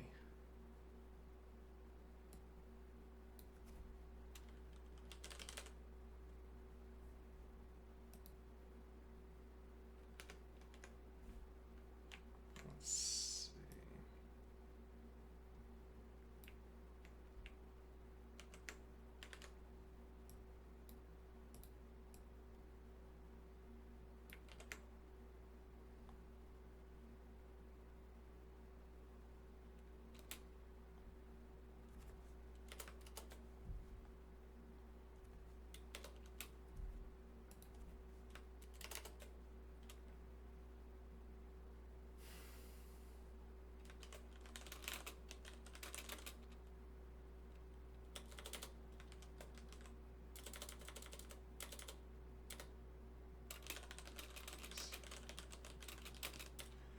Here we need to take car of input and constant to output,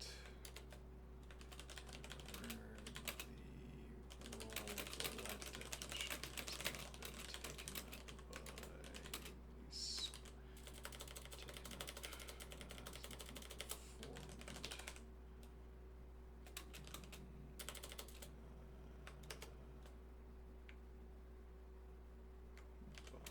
By splitting necessary to match. So in this case, termination, subject of the match form is a decrementing counter.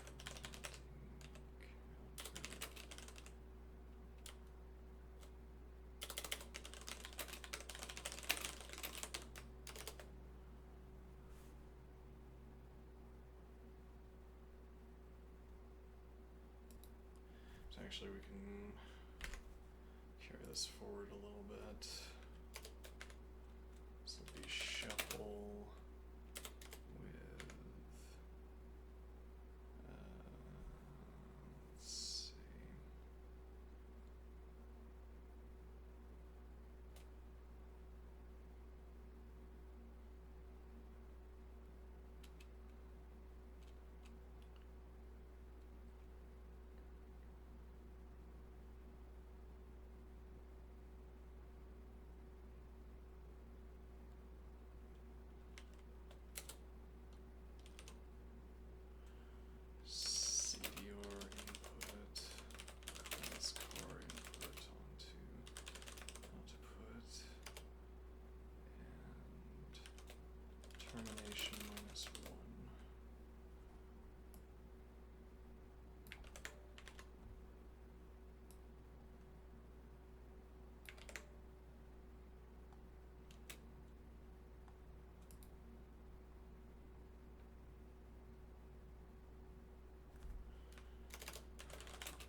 Short answer is a let inside the match branch to pattern match on another variable. I see.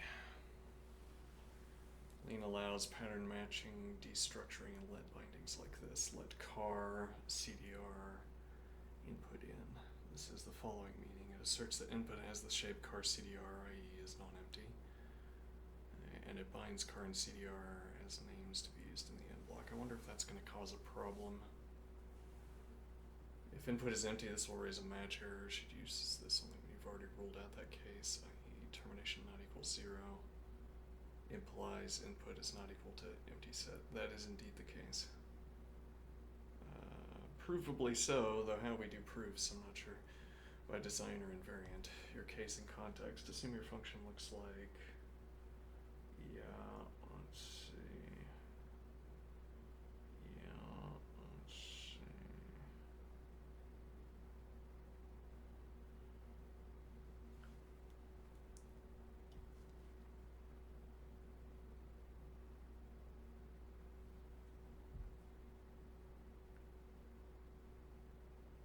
Interesting, so we don't have to sub 1, we don't have to minus 1 termination.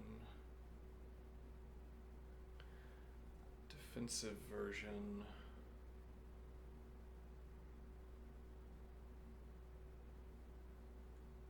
Interesting.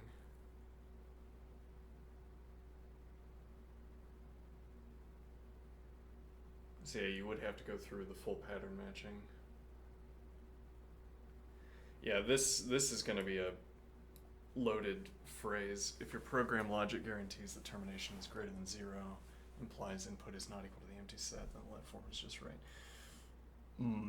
Yes, I agree that my program logic guarantees that, but the IDE might not. Let's see, use let car, CDR. Okay.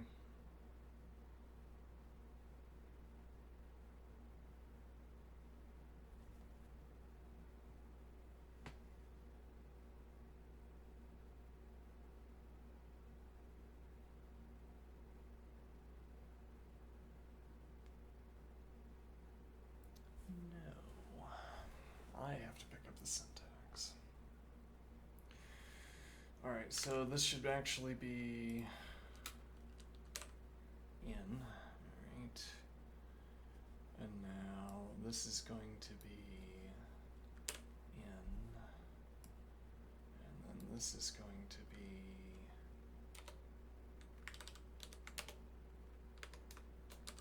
let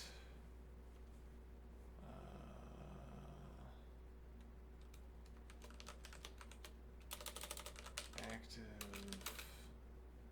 CDR input be equal to input.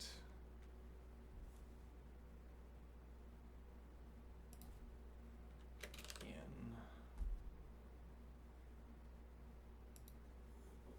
shuffle. Alright, now we will pass CDR input active output and in.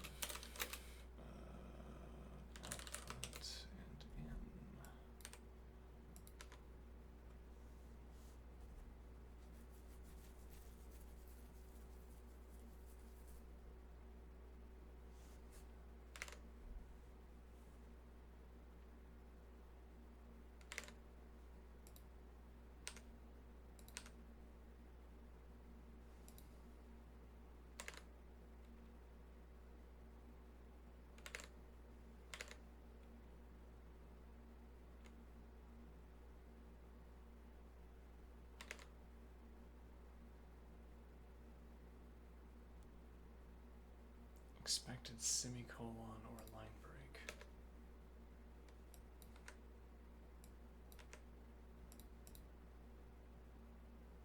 Huh, is that maybe an old form or something?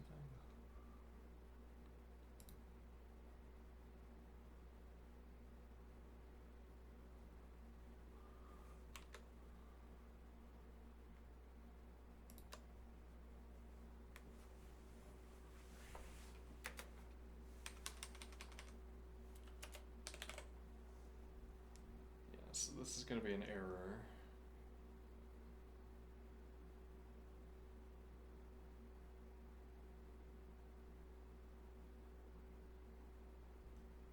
I can highlight let. Yeah, okay.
Yes, I should have borne that in mind.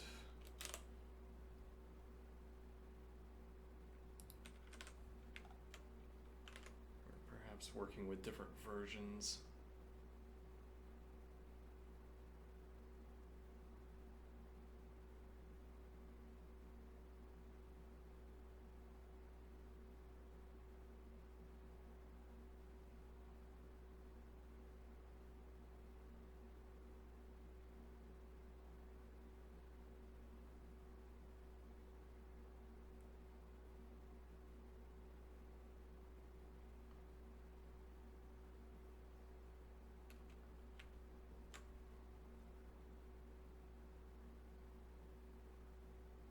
Yeah, so there's a point here that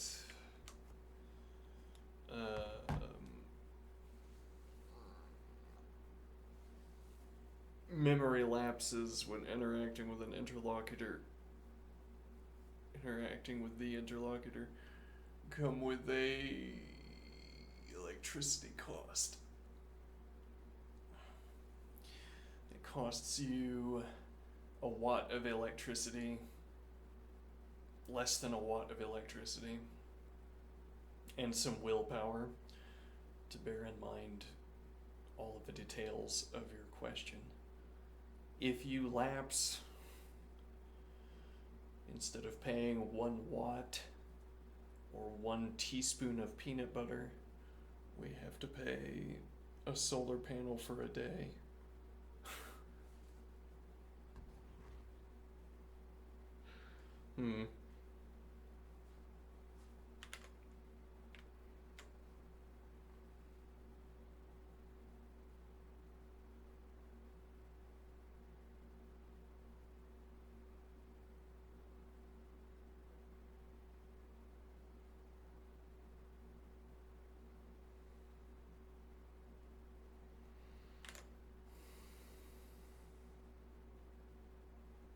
Let's rename this to split.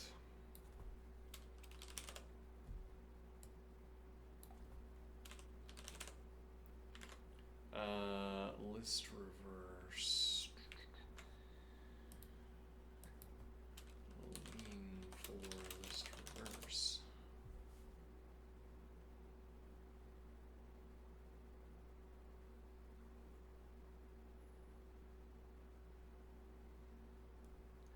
We might have to make it ourselves, which is not really a problem.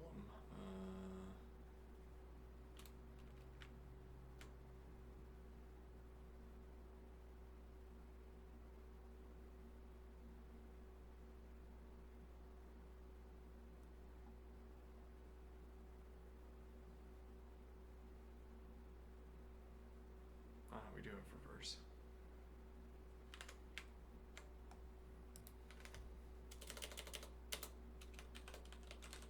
Eval. Fine, I will put that at the top here. Reverse 1, 2, 3, 4. Unknown identifier reverse. Is it supposed to be list dot? Yes, okay.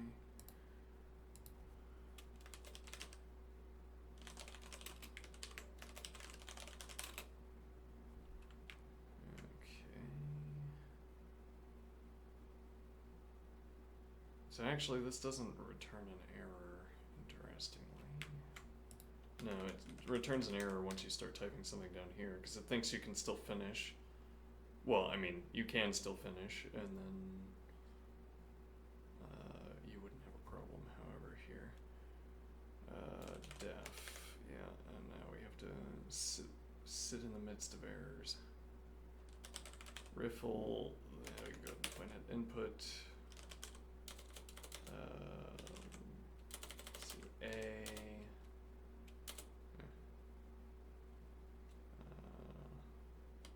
Left pile, list nat, right pile, list nat. They are of the same size. Match left pile with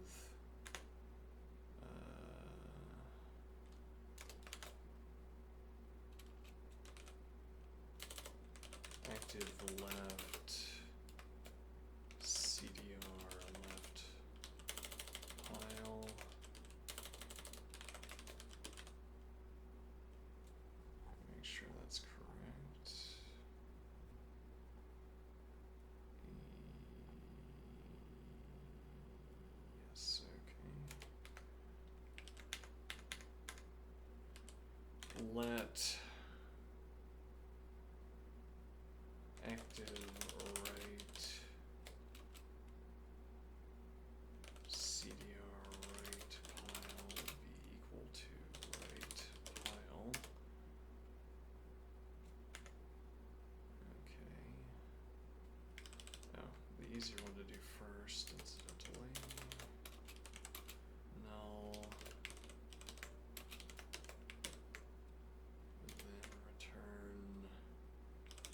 Alright, we need an output. This will be a list of mats. Alright, now this will return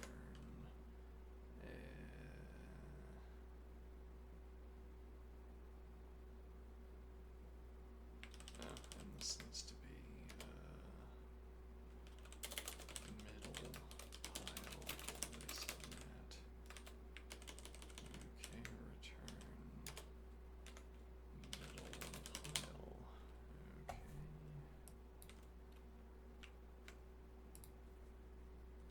Active left, CDR left pile.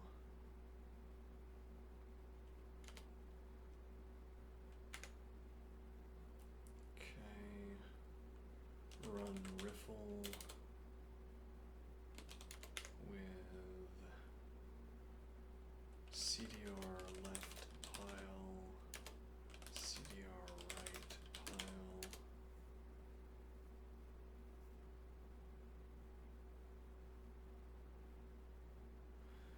So you have to be careful here because the remaining input would all be y's, and we're starting with x's.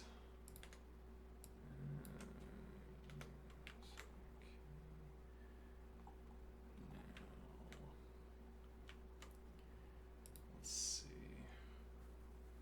CDR left pile, CDR right pile, and the middle pile will be let's see. Active left onto active right onto middle pile. Okay.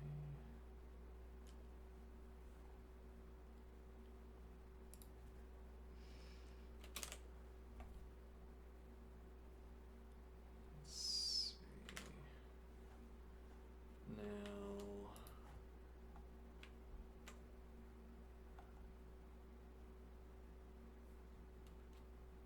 get this wrapper.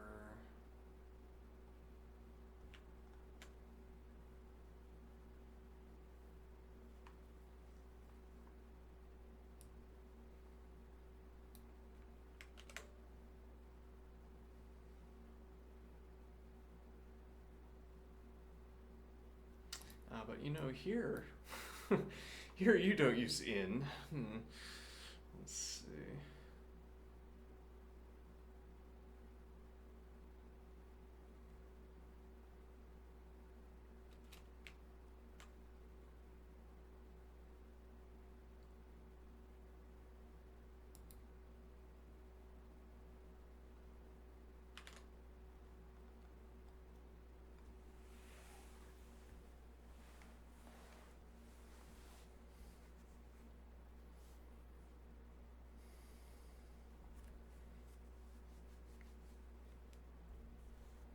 Let's clear up the in question.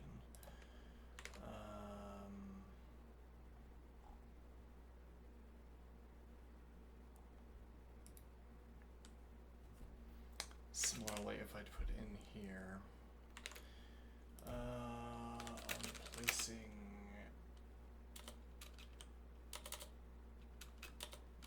in this let line,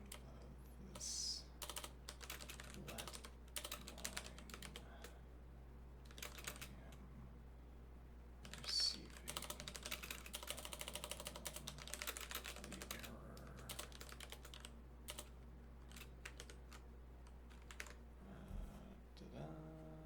Expected semicolon or line break.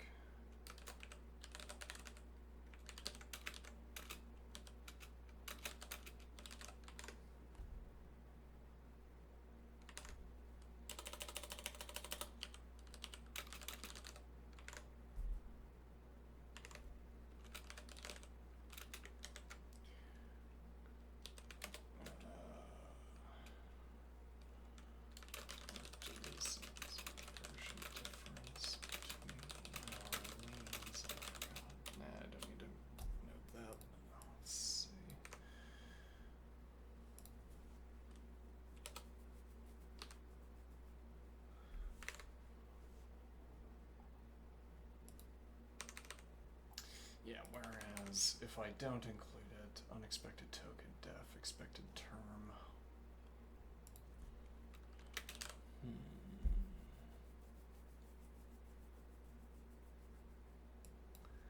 Maybe I should use 0. Ah, yes, indeed.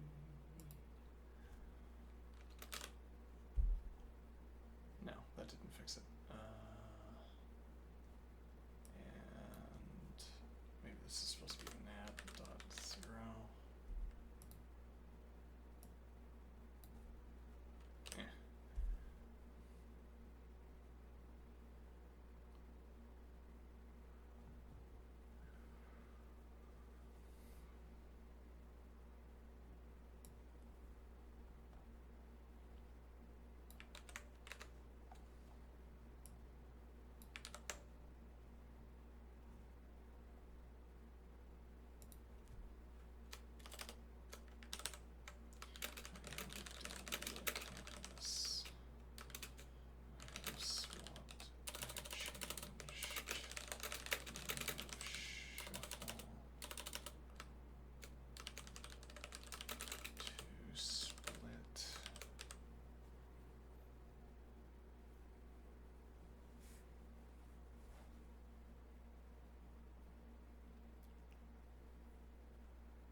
Oh, it's already 12:07. Let's see.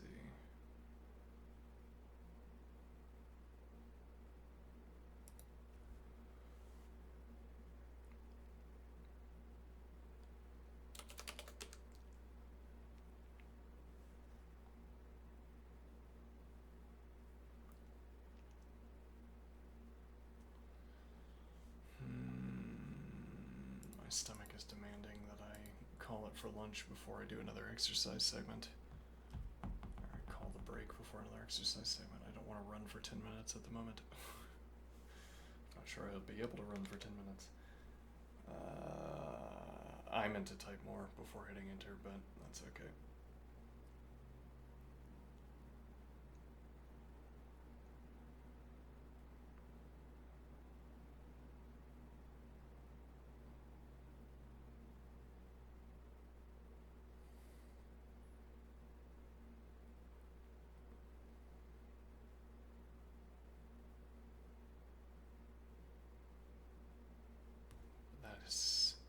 Is that not exactly what I've done?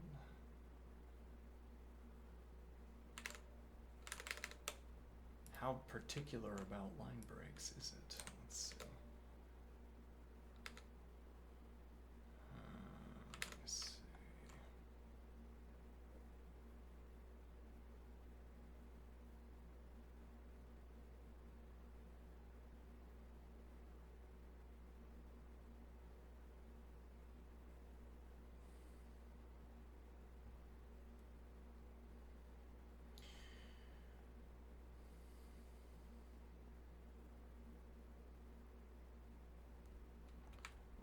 Was that inserted? No, never mind. Alright, so I'm gonna go ahead and call it for lunch. I'll be back.